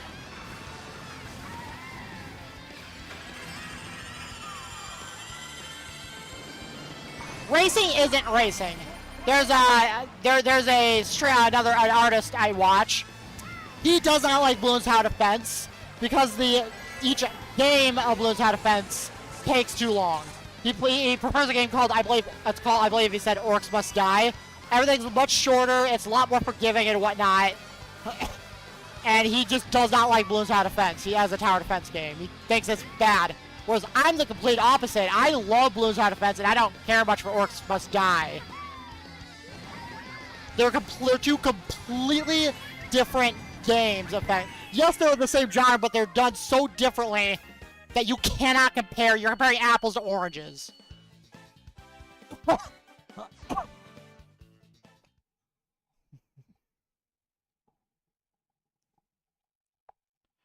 And I'm gonna be real. I played F-Zero GX on Dolphin Emulator.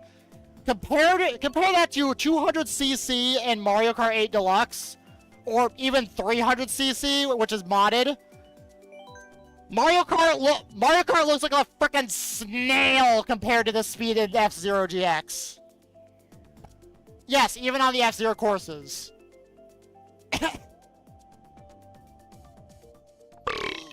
Excuse me. F-Zero is a very, very insanely hyper fast. That's the fun of it. That's what Wishing likes about it, is the insanely fast reaction time you need for it. It gives him the adrenaline of you make one mistake and you're screwed. Which is also the case with 200cc if you suck at Mario Kart like I do.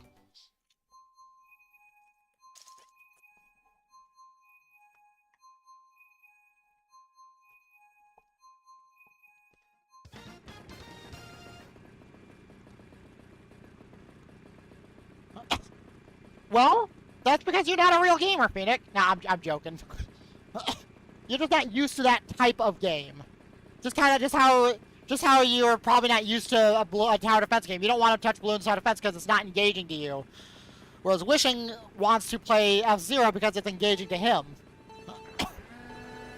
Like, I would love to play multiplayer with F-Zero with Wishing.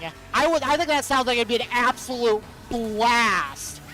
But we can't really do that because we live on opposite ends of the country, and while we could theoretically try and host Dolphin Emulator, which might actually be possible, but at the same time, it's such a pain, it might as well just not be a viable method.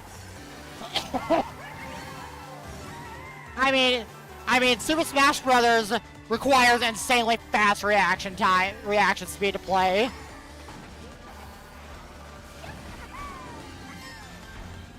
fact, I might argue that Smash actually requires faster reaction speed than F-Zero GX.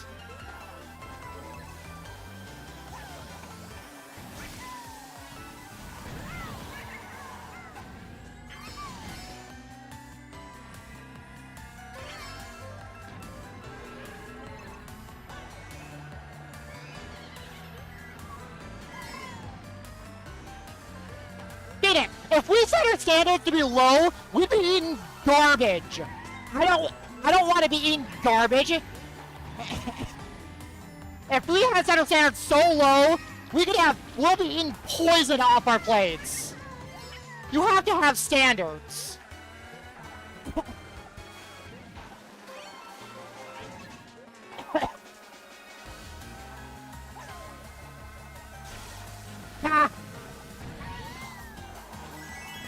Oh, that was gold. That was a golden shell shot right there.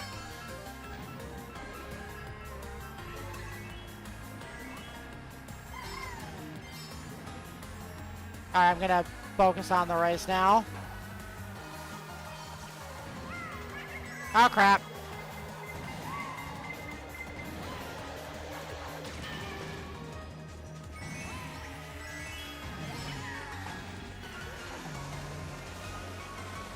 No! I'll take second place! Second place! Phoenix, I'm gonna call you out on your BS there about being open-minded. You're so narrow-minded, you don't want to give other things a chance. You don't want to give My Little Pony a chance because it looks too girly. When it looks like it's aimed at 6-year-olds when it is clear when we've given you lots of chance, a lot of examples of it not being for just 6-year-olds. You don't get to say be more open-minded. Not when you yourself are so narrow-minded. Like, here's the thing, you don't want to touch a tower defense game, and yet if Nintendo released one, you would touch it because it's Nintendo.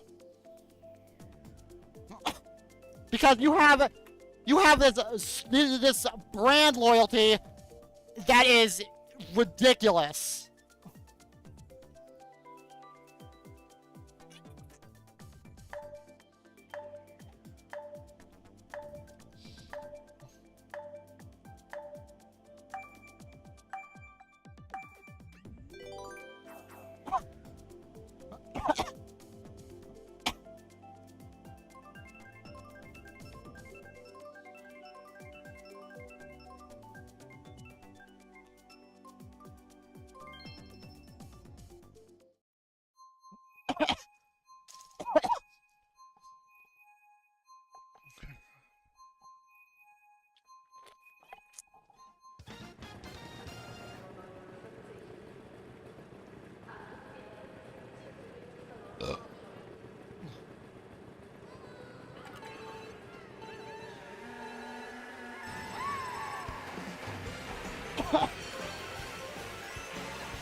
I'm not sure what you're trying to say there, Phoenix. Yeah, there can absolutely be a game that is very similar to F-Zero, and not go, this is, you know.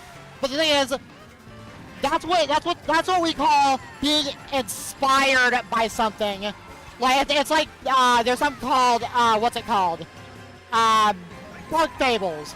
Bug Fables copies the visual style and feel of the classic Paper Mario games without blatantly ripping off the classic Paper Mario games.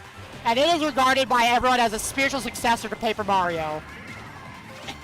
Like a true spiritual successor to Thousand Year Door.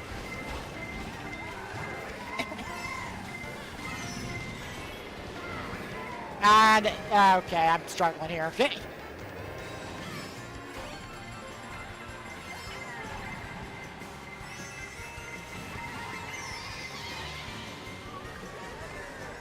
Yeah, but here's the thing. A true spiritual successor to Thousand Year Door. Thousand Year Door HD is still Thousand Year Door.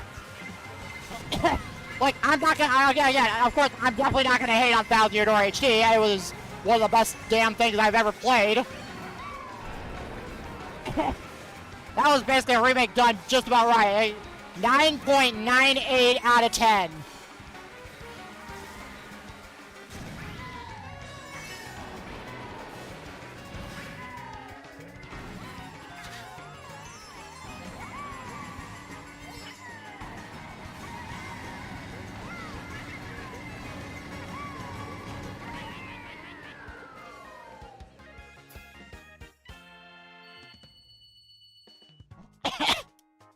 Also, haha. Funny acronyms.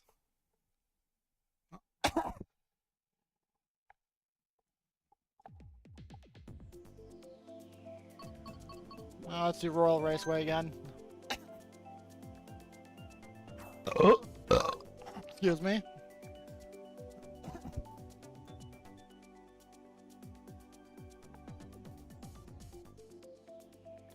A game, when it comes to video game genres, a game can be in the same genre and be vastly different. Again, I'm gonna bring up racing. That doesn't count, Phoenix, they're both Nintendo. Of course, you're gonna be gravitated towards Nintendo from one Nintendo property. I'm joking. But when it comes to genres, again, you got your kart race, which your kart racers was a subgenre of racing. And then you've got, but if you consider everything just racing, technically, Jelly Car is a racing game. You've got your realistic racing games like Forza and whatever the crap Sony's got on the phony station nowadays. I don't know. I hear Gran Turismo's just been going down the hill because of, well, it's phony. It's Sony. But regardless, they're still vastly different to racing games.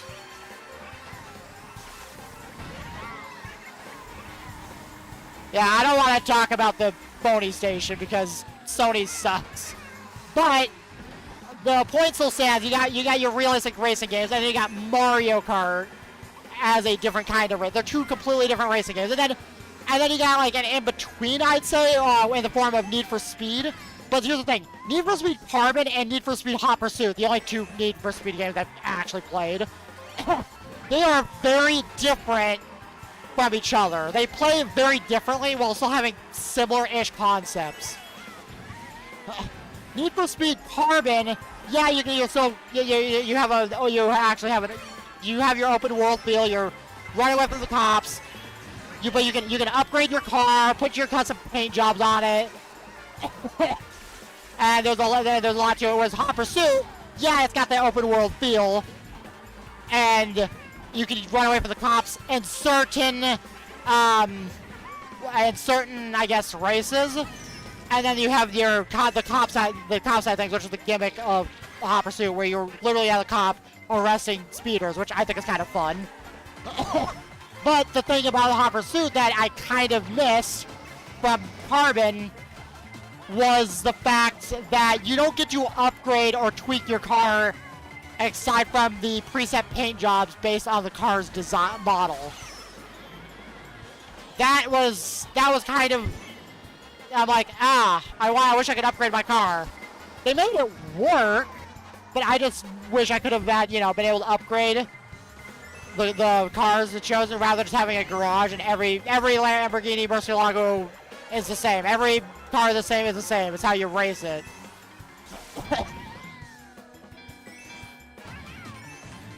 But the thing is, you'll have one person who will vastly prefer Carbon over Hot Pursuit because maybe they like to just mess around with the cops and open world and the free roam on Carbon, which you can't do that on the Hot Pursuit.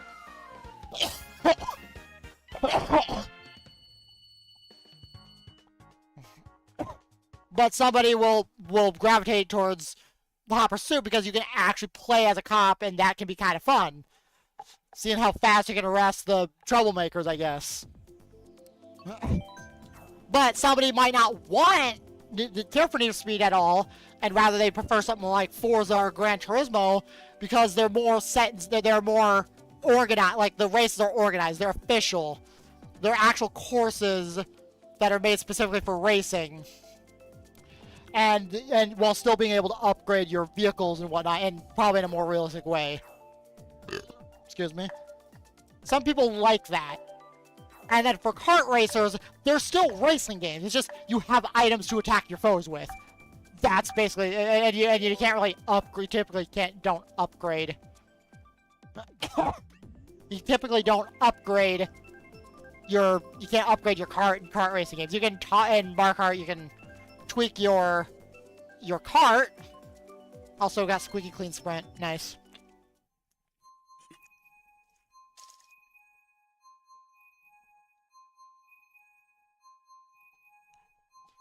And here's the thing, and again, even within kart racers.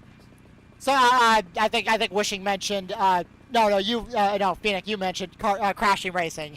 CTR Crash, I love CTR Crash. Crashing Racing was one of the 3 games I grew up with on the original PlayStation. I still have the copy of it. I still have my actual PlayStation. It just doesn't work because of the disc reader. Crashing Racing, Gran Turismo 1, and Spyro, the first Spyro game, were the 3 the three main games I had on the original PlayStation. And Gran Turismo is why I love the more realistic racing games. I still revisit it for the nostalgia factor because it's some of my earliest childhood, I guess.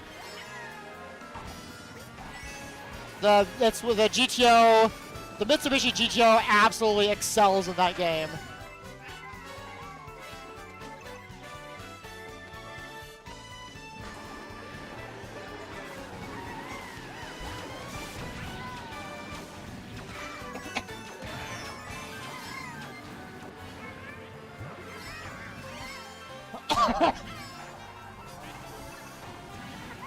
And anyways, back to Crashing Racing. CTR Crash, yes, it's a kart racer with fewer items, but because I kind of grew up with it before I was introduced to Mario Kart, I have a bit of a soft spot for it.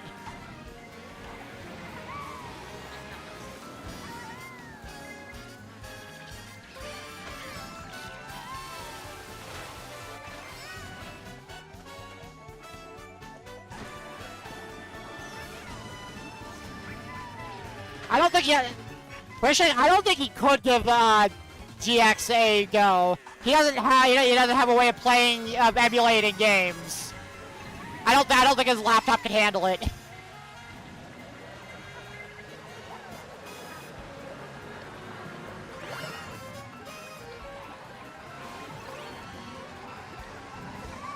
I don't think his laptop can emulate it or whatever.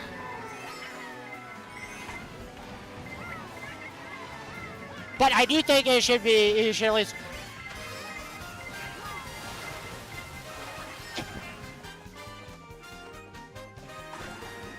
And Phoenix, here's the thing, again, you say any other game, but like, what if Wishing wanted to play racing games? What if he wanted to play a racing game and enjoy it? He literally can't play an enjoyable racing game he enjoys on the Switch.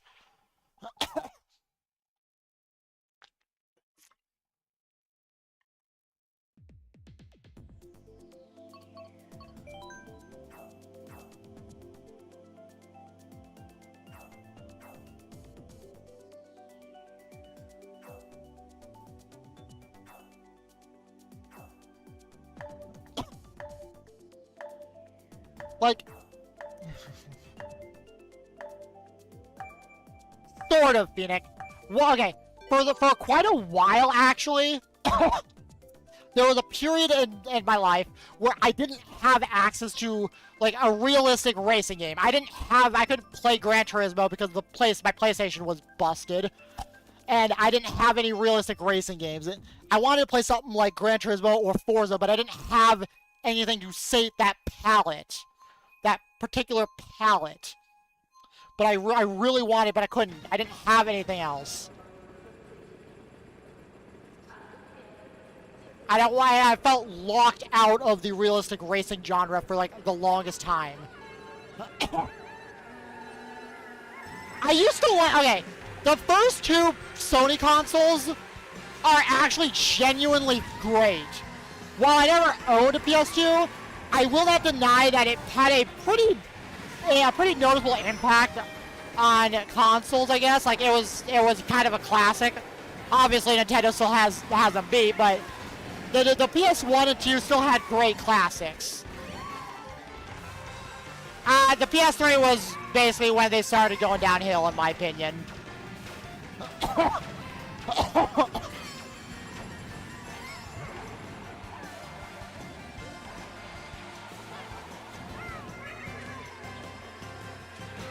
Nope.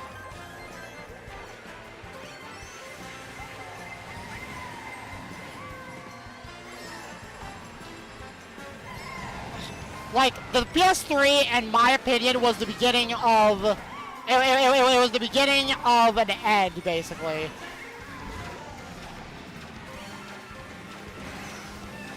Like, I don't think the PS3 was, like, bad by any means, but it it was probably just a very slight decline while still having good-ish concepts. And then the PS4 just took everything to the next level.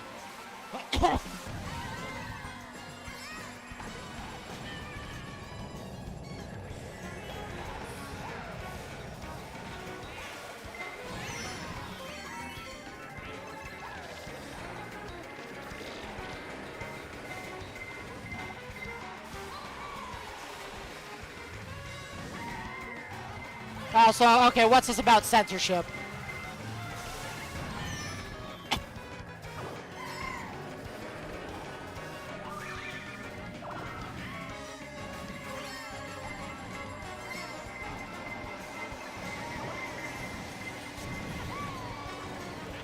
Have place. And yeah, censorship is just ugh.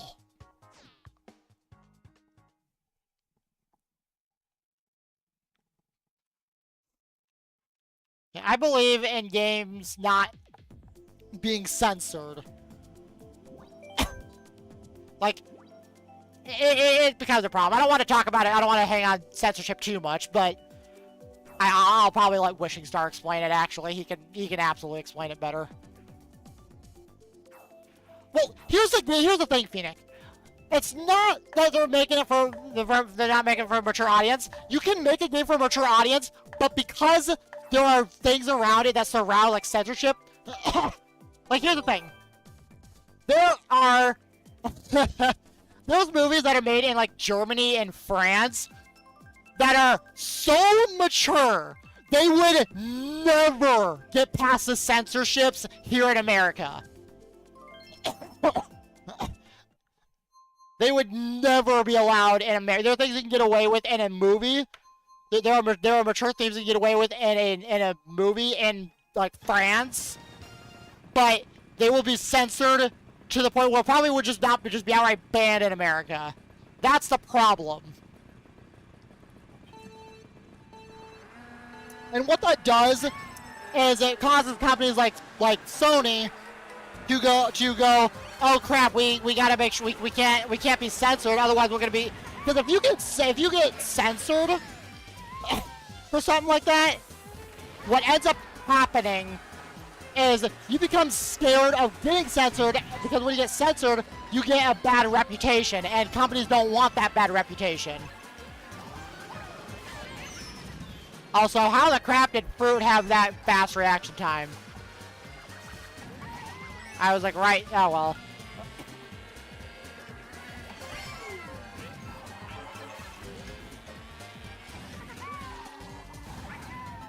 And it's not entirely Sony's fault, per se, when it comes to the way, or any company's fault. It's just kind of the vibe of everything.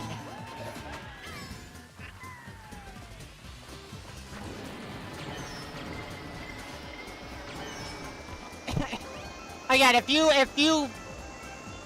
get censored, if you create content and it causes controversy, you then become scared to actually create a mature game that has less censorship, because you've got a bad reputation in the public eye, and you don't want that.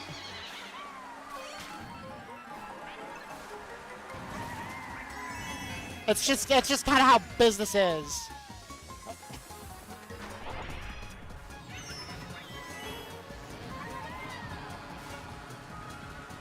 Anyways, moving on to removal of all the censorship stuff, because censorship is just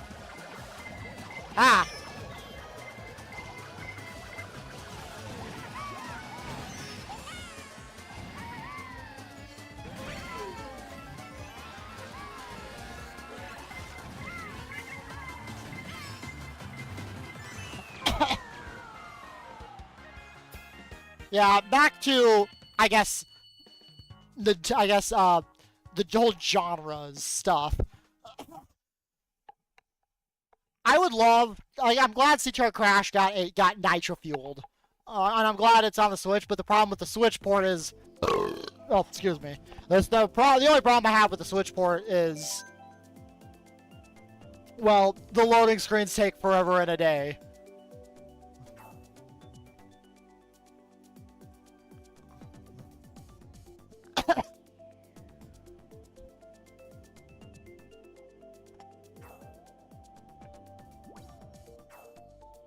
And yeah, I think I'm not sure if I did see it or not, Wishing.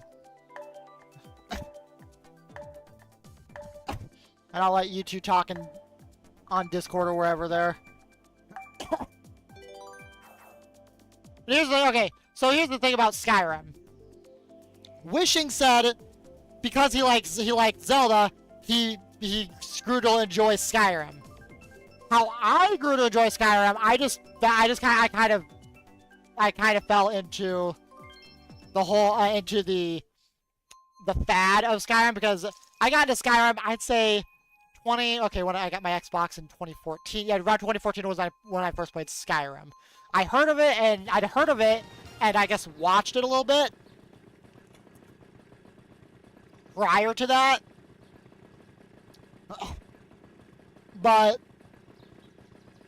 I didn't get a chance to play it until 2014 when I got an Xbox for my birthday that year in the summer, and it was like I want to say it was maybe a month or two afterwards. I don't remember. No, maybe it was that fall because I heard a lot of. I don't know. I don't remember when. But a lot of people in my school were just like talking about Skyrim being the best thing. It was like the talk of the school. I'm like, you know what? I'll give it a try. And I just really fell in love with Skyrim. Elder Scrolls Online, not so much, although I have gotten into it. Elder Scrolls Online a bit more recently.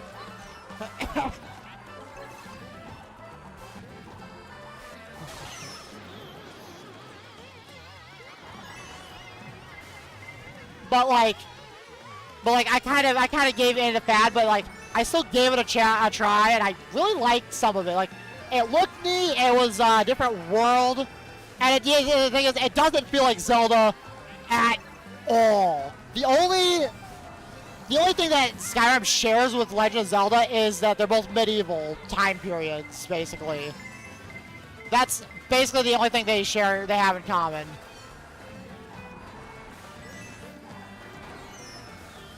And yet,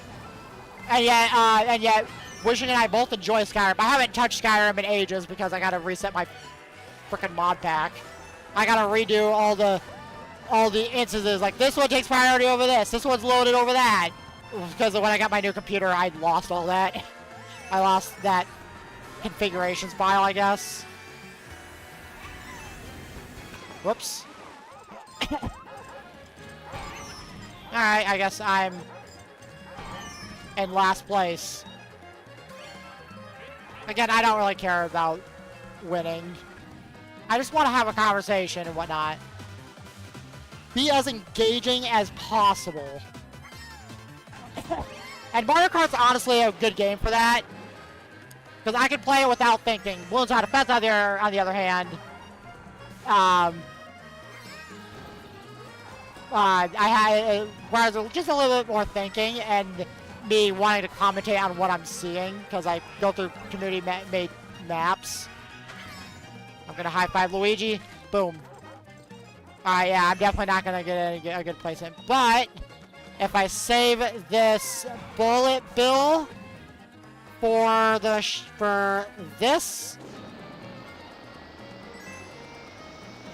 I can at least keep myself from getting in last.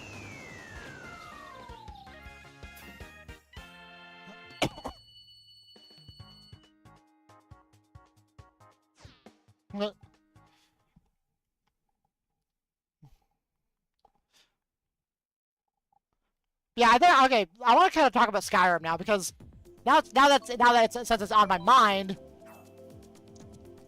I think one of the things I like most about Skyrim, or my favorite part of Skyrim, is probably the what's it called, the College of Winterhold stuff. I love the idea of magic. That's probably one of my main draws when it comes to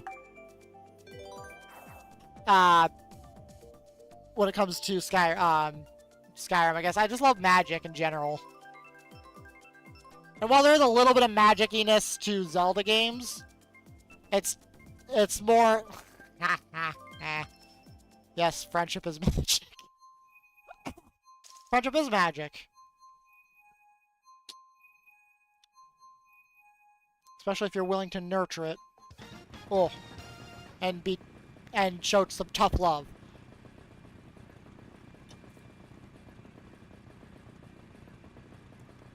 And that's another thing. The reason we hark, we hark on Nintendo for the bullcrap they do is because we love them. We do it because we love them. We know Nintendo can do better. We've seen them do better. While I am excited for the Switch 2, the trailer just did not feel Nintendo-y to me. It's like Nintendo lost all of their personality and gave up to the modern corporate and said, "Hey Sony," I basically said Sony and said, "Hey Sony, make a trailer for our new console." I accidentally activated Siri. Siri thinks it's Sony, guys.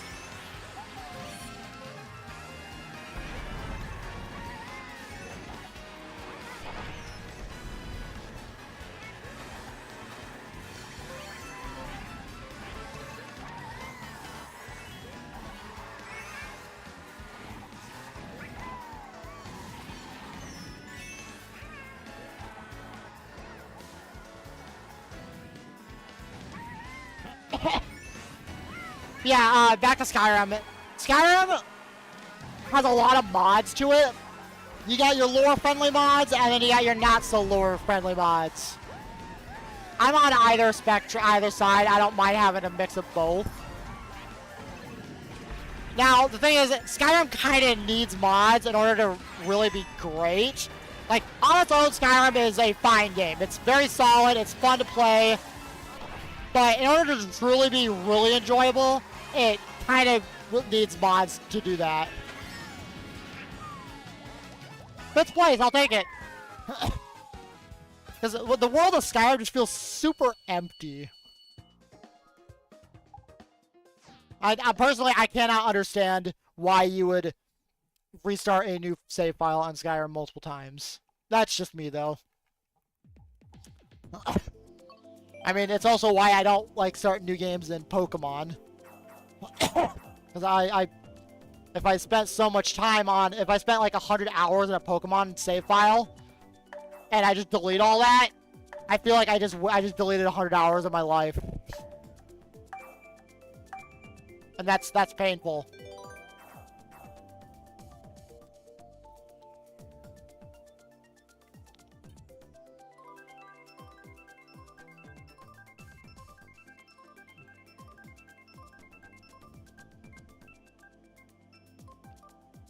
Ooh!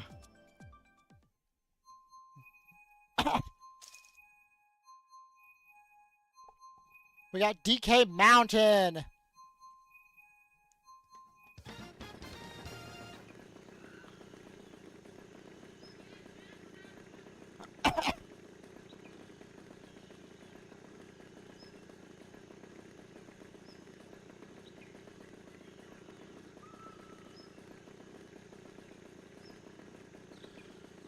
Maybe, like, I might call, but like, it's gonna be after the stream. I'm still gonna be streaming, at least at the top of the next hour, at least. Let's oh.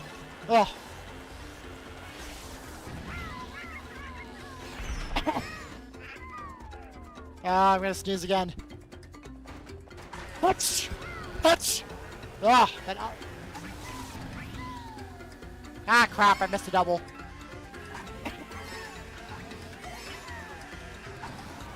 Yeah, I don't know where Phoenix went in the chat. Maybe we somehow screwed him off. I don't know, or maybe I had to go do something. I don't know. But like, and I do love talking about this kind of thing because it's something I'm clearly passionate about. Oh, welcome back. I'm not sure what all you missed. We've just been talking about Skyrim and whatnot. Or a little bit about Skyrim. And how, basically how how Wishing got into... Basically how I mentioned that Wishing got into Skyrim because of Zelda. And I love Zelda, and the reason I got into Skyrim was because it was the talk of the school. Like everyone in school was talking about it. And I'm like, you know what? Fine, I'll give it a shot.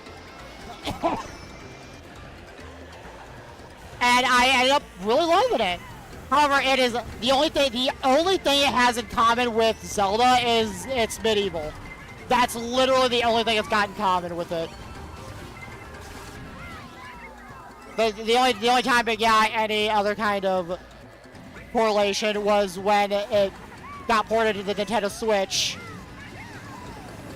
And you can actually use your Zelda amiibo and get a Master Sword and Hylian Shield in the Switch port.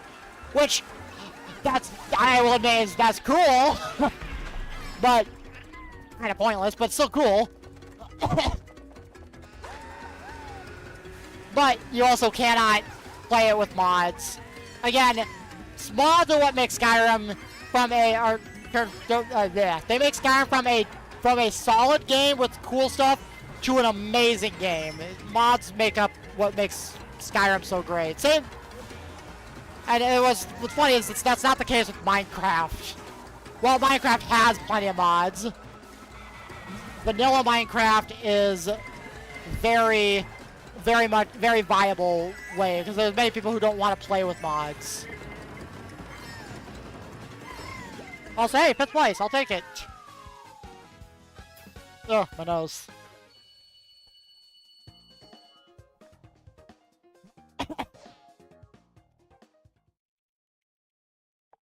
And Wishing went to go eat. Ooh, Mushroom Gorge.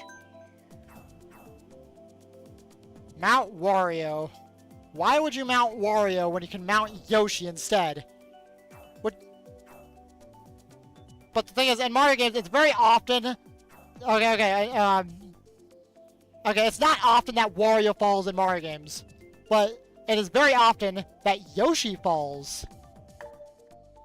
I gotta remember... I think that's kind of how basically how the comment went. It is very often that Yoshi falls in Mario games.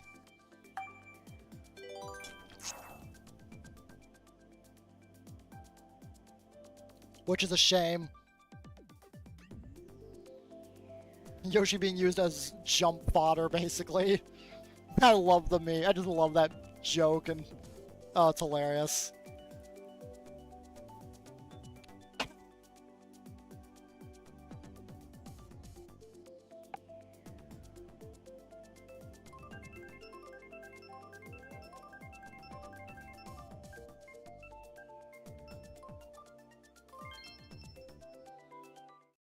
Donut Plains.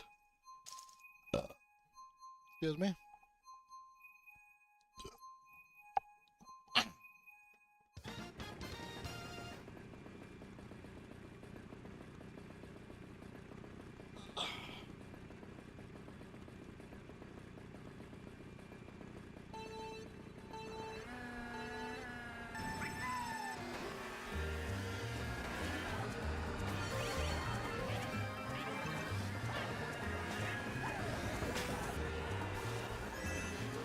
Yeah, too close to the grass. Alright.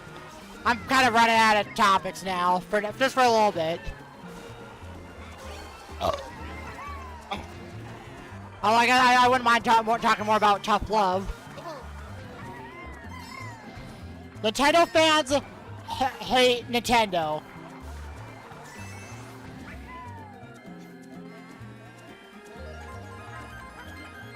And it sounds weird. I know it sounds weird. I know the idea of Nintendo fans hating Nintendo sounds contradictory.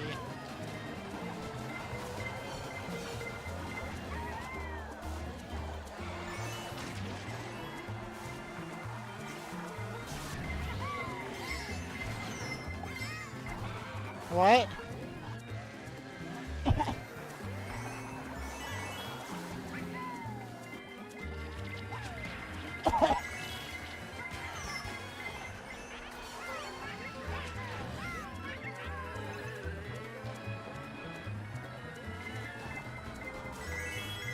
Alright.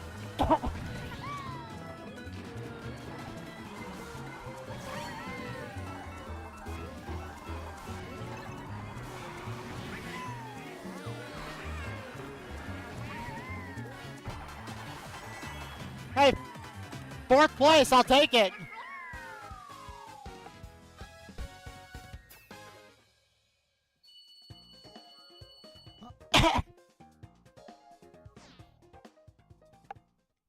I gotta put my controller down. My palms are sweating.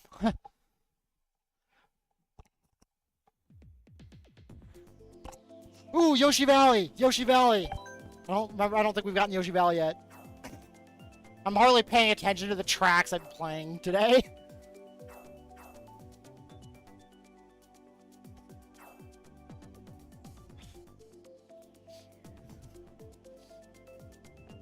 Ugh, my nose.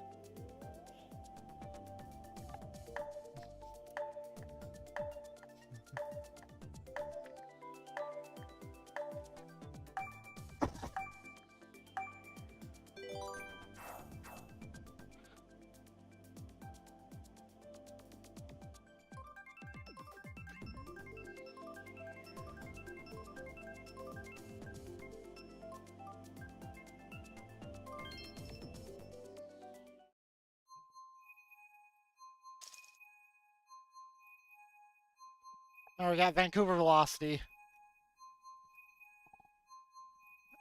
I'm kind of not paying attention at the moment. Oh, look at that. Yoshi Teddy Buggy, Yoshi Teddy Buggy. Oh, no, sorry. Yoshi Scooter, Yoshi Scooter, Yoshi Teddy, Yoshi Teddy. And who's behind me? Come on. Come on. Black 2, get your head out of the clouds. Thank you. And then look at that. Yoshi Teddy. Pink Yoshi Teddy, too. 5 Yoshis. Maybe more.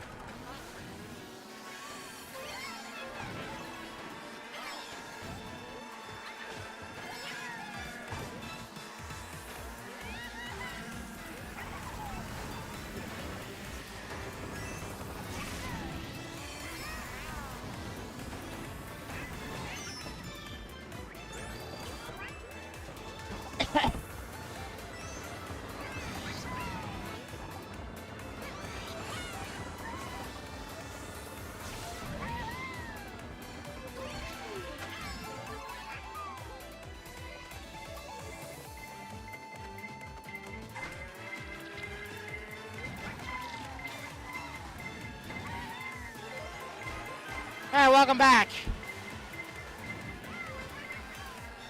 Ah. Oh, yeah, that's right. You're at,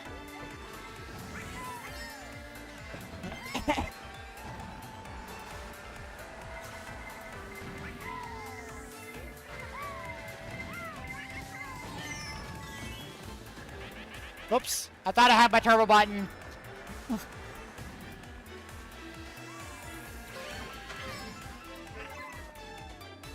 forgot I disabled my turbo button before the stream. And it's or not disabled, but like my controller, okay, my controller is my only real concern about the Switch 2. I hope it's not a problem, but because it's third-party controller that I've come to really fall in love with, I hope I can still use it on the next Switch.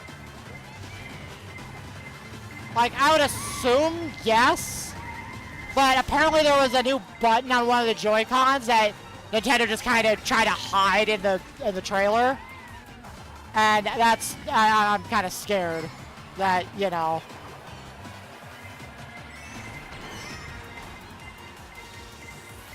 No! Ah.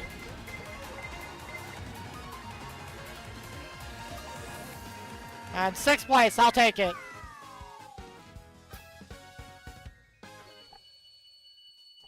Thought I heard my door knock. It's probably my fridge again.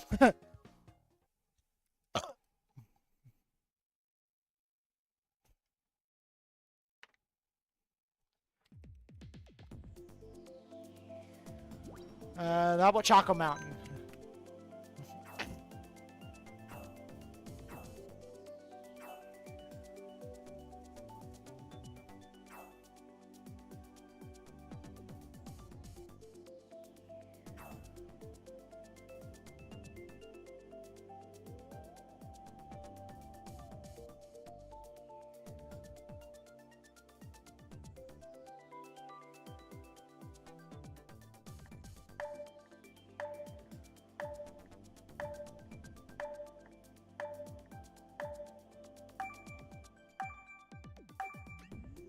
Alright, yeah, I don't really have anything to say. Okay.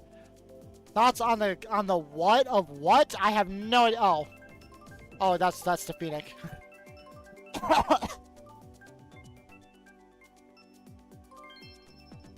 Oh, we got Toad Circuit.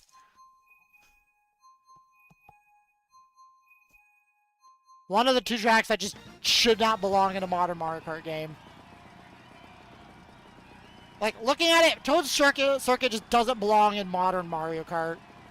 Like, I know tactically Mario Kart 7 is sort of modern.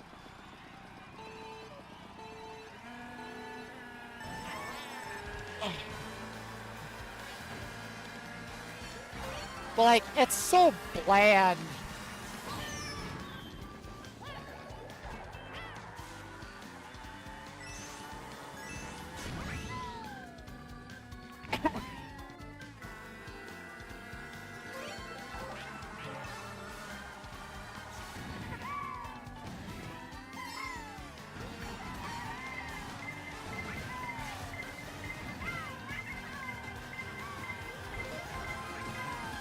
Basic or not, I look at this and go, okay, why does it exist in modern Mario Kart though? Why does it exist in Mario Kart 8 Deluxe? I could have ported this forward with no knowledge, and I made it work. It's so bland for to port it over to a new game. Ah. Just about the only thing it's got going for it is it's actually a bagging track. Because Mario Kart, as we all know, is a skill-based game. And definitely not luck-based. Some things are luck-based, but it's not as luck-based as you would think.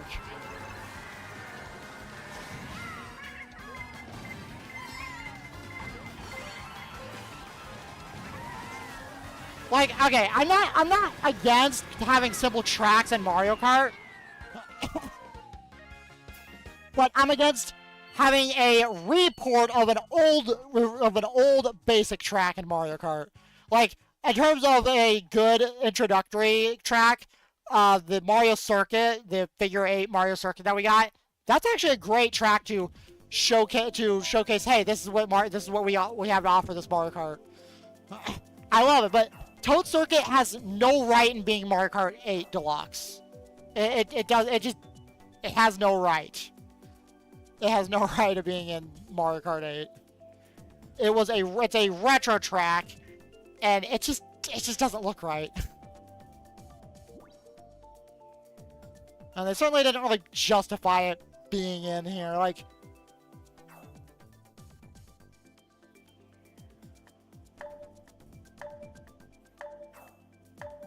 Bushing, what are you asking? What, the Bombos medallion, the Ether medallion, or the Quick medallion? What are those? What are those from?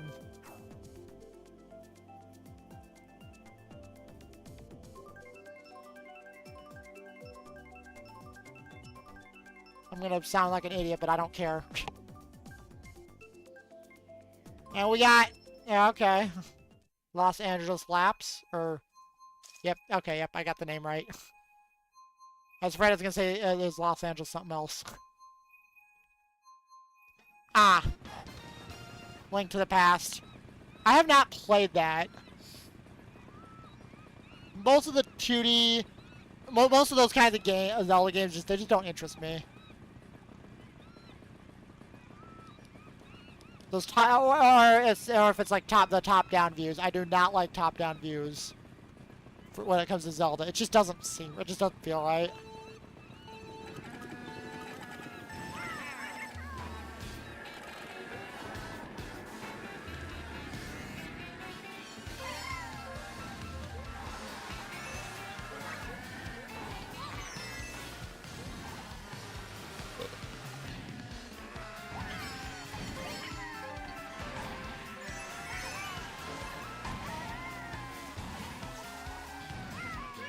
Ooh.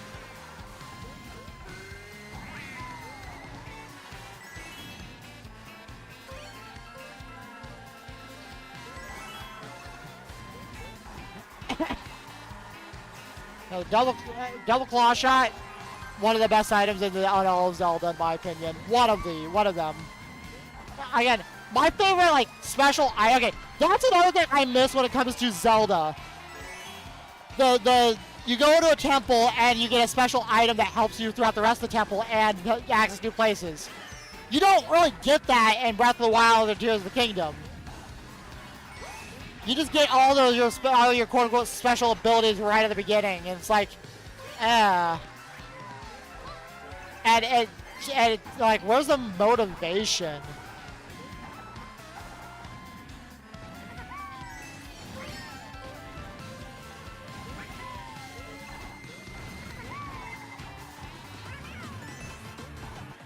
So having that sense of mystery of what item you'll get next, that was always exciting.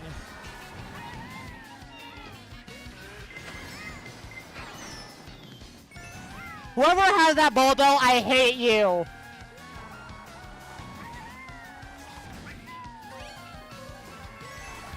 I have no idea what this talk is about, medallions or...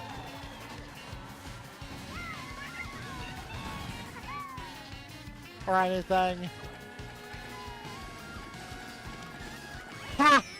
I still got 8th place.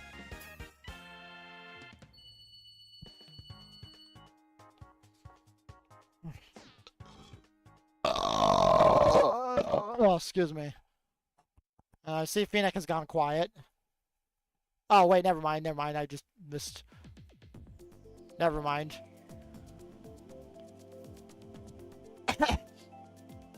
Maybe I suffer from short-term memory loss. I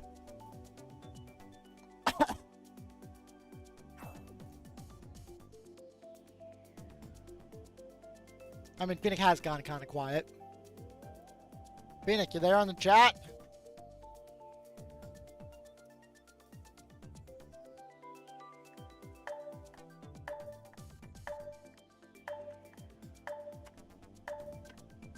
Alrighty.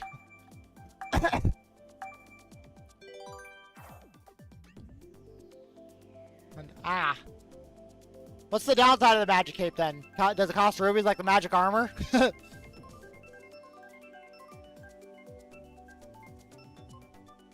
Yay, Shroomridge! I'm the only one who voted for Shroomridge.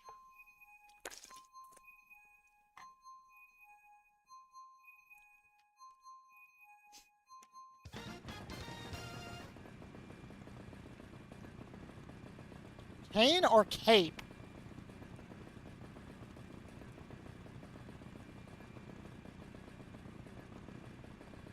Black, you get your head out of the cloud, thank you.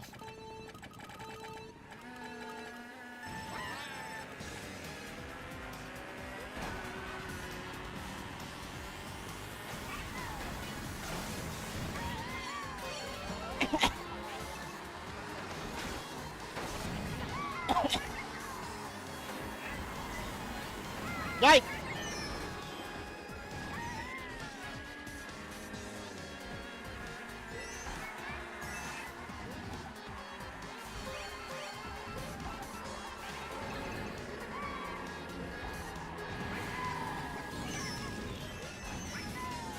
Oh yeah, I got mushrooms. Ah, crap!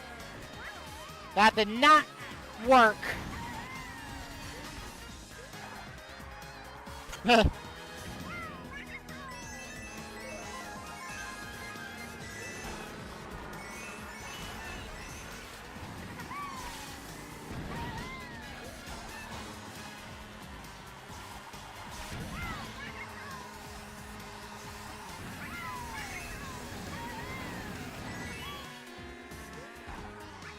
Are you kidding me? I got bumped out of the items.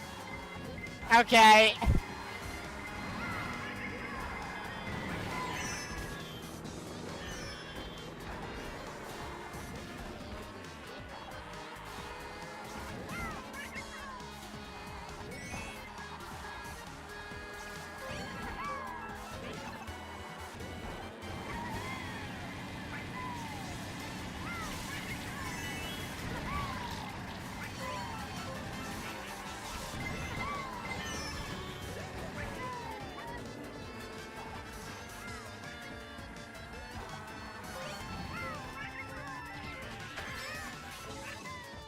I have to read those messages after the race. Wishing.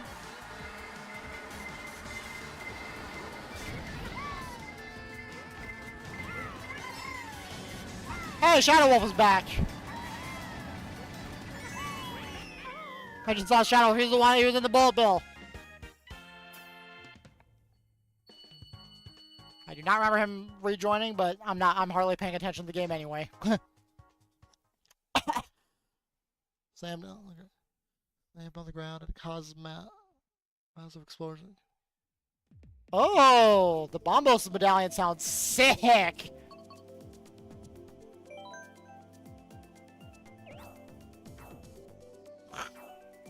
Shadow Wolf, did you like just join and that was your first race after rejoining?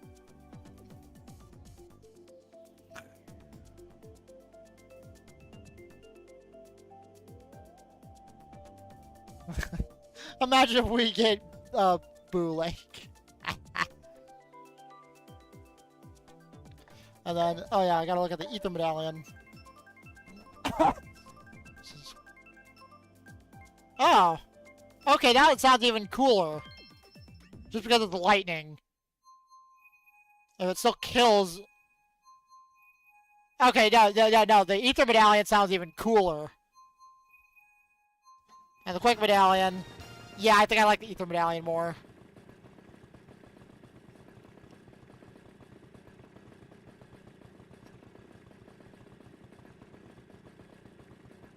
Why could you get your head out of the clouds? Wackatoo.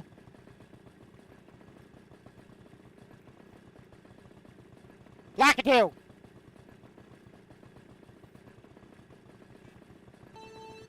Thank you.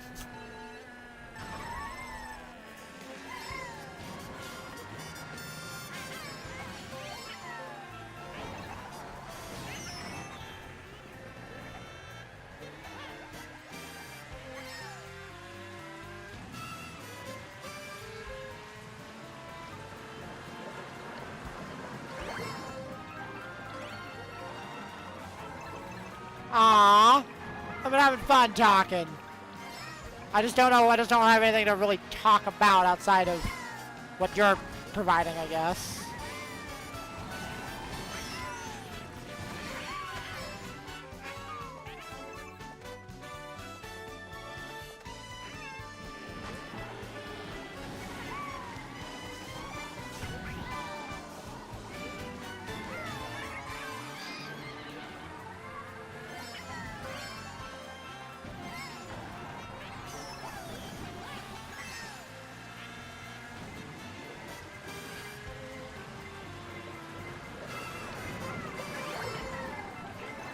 Whoa.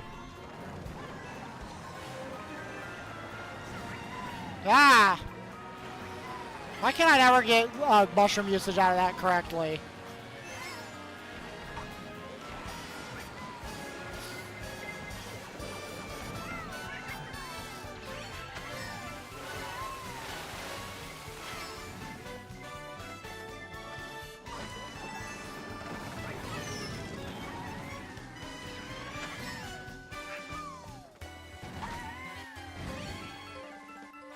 Mushroom!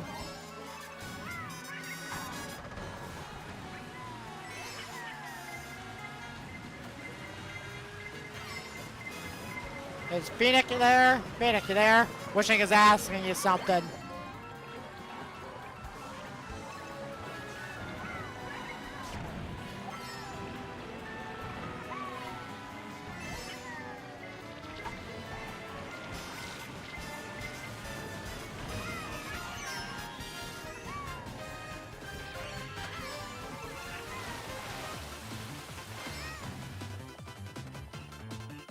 Oh, shock dodge!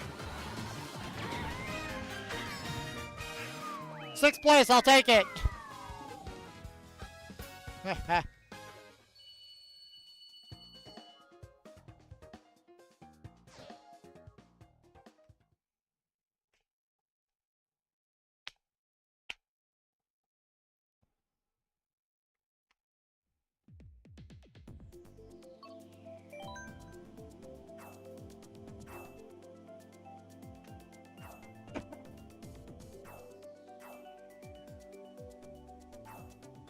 Oh. I'm gonna quickly just stretch. Oh. Oh.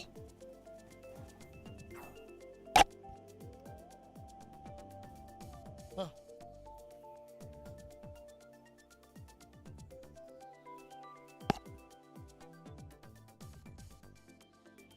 What if we had a controller that could keep your hands nice and cool while you're holding it? That'd be kind of neat. Although I doubt anyone could pull that off.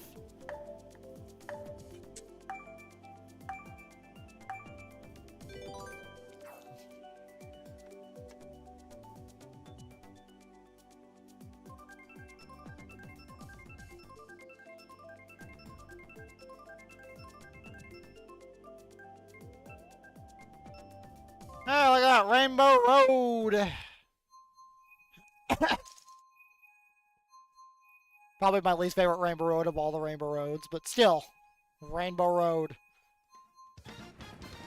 This really is my least favorite Rainbow Road. I know I've said it before, but... like, visually speaking, like, it's fine.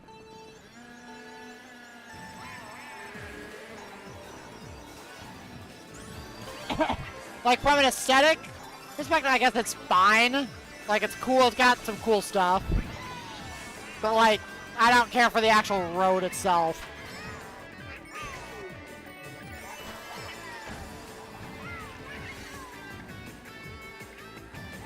I like the guitar, though, and the music.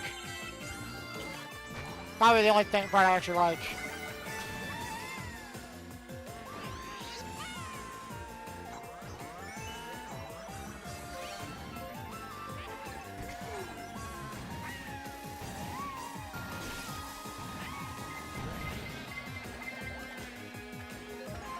Hold on to the coin.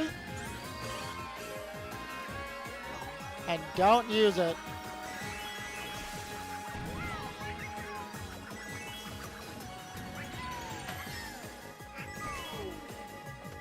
Okay, if I somehow end up front running this entire thing and win, I will make it the last race of the entire stream. Yeah, I know I said it'd go to 3 hours, but... something's gonna go wrong. I just know it. Something is gonna go absolutely horrendously wrong here. I just know it.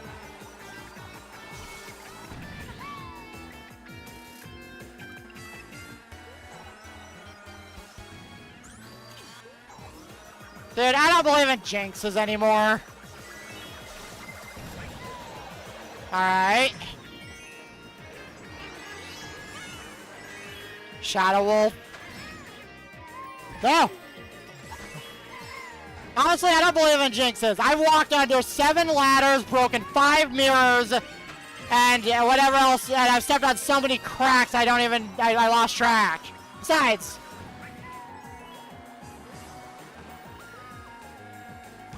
doesn't really matter. I'm still getting a good placement. I will take 3rd place. I got 2nd place. Hey, you know what? Have I actually won a race? I think I feel like I won like a single race. Yeah, I think it was one of my earlier races. Maybe, I don't know. Should I make that my last race? I don't know. I've only been streaming for like 2 hours and 45 minutes. You know what? Yeah, I'm gonna end it there. I'm gonna end it there, guys. Things are slowing down.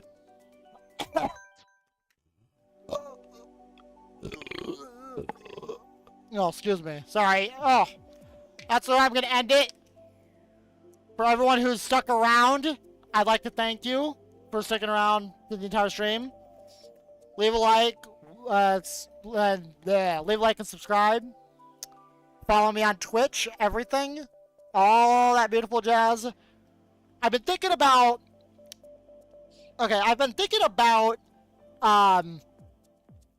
redoing my whole interface here, where usually you just see my entire screen in the chat box. I'm thinking about making the the actual screen on the stream a bit smaller so I can leave room for other things.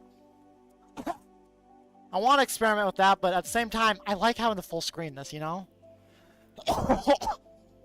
we'll see. We'll see.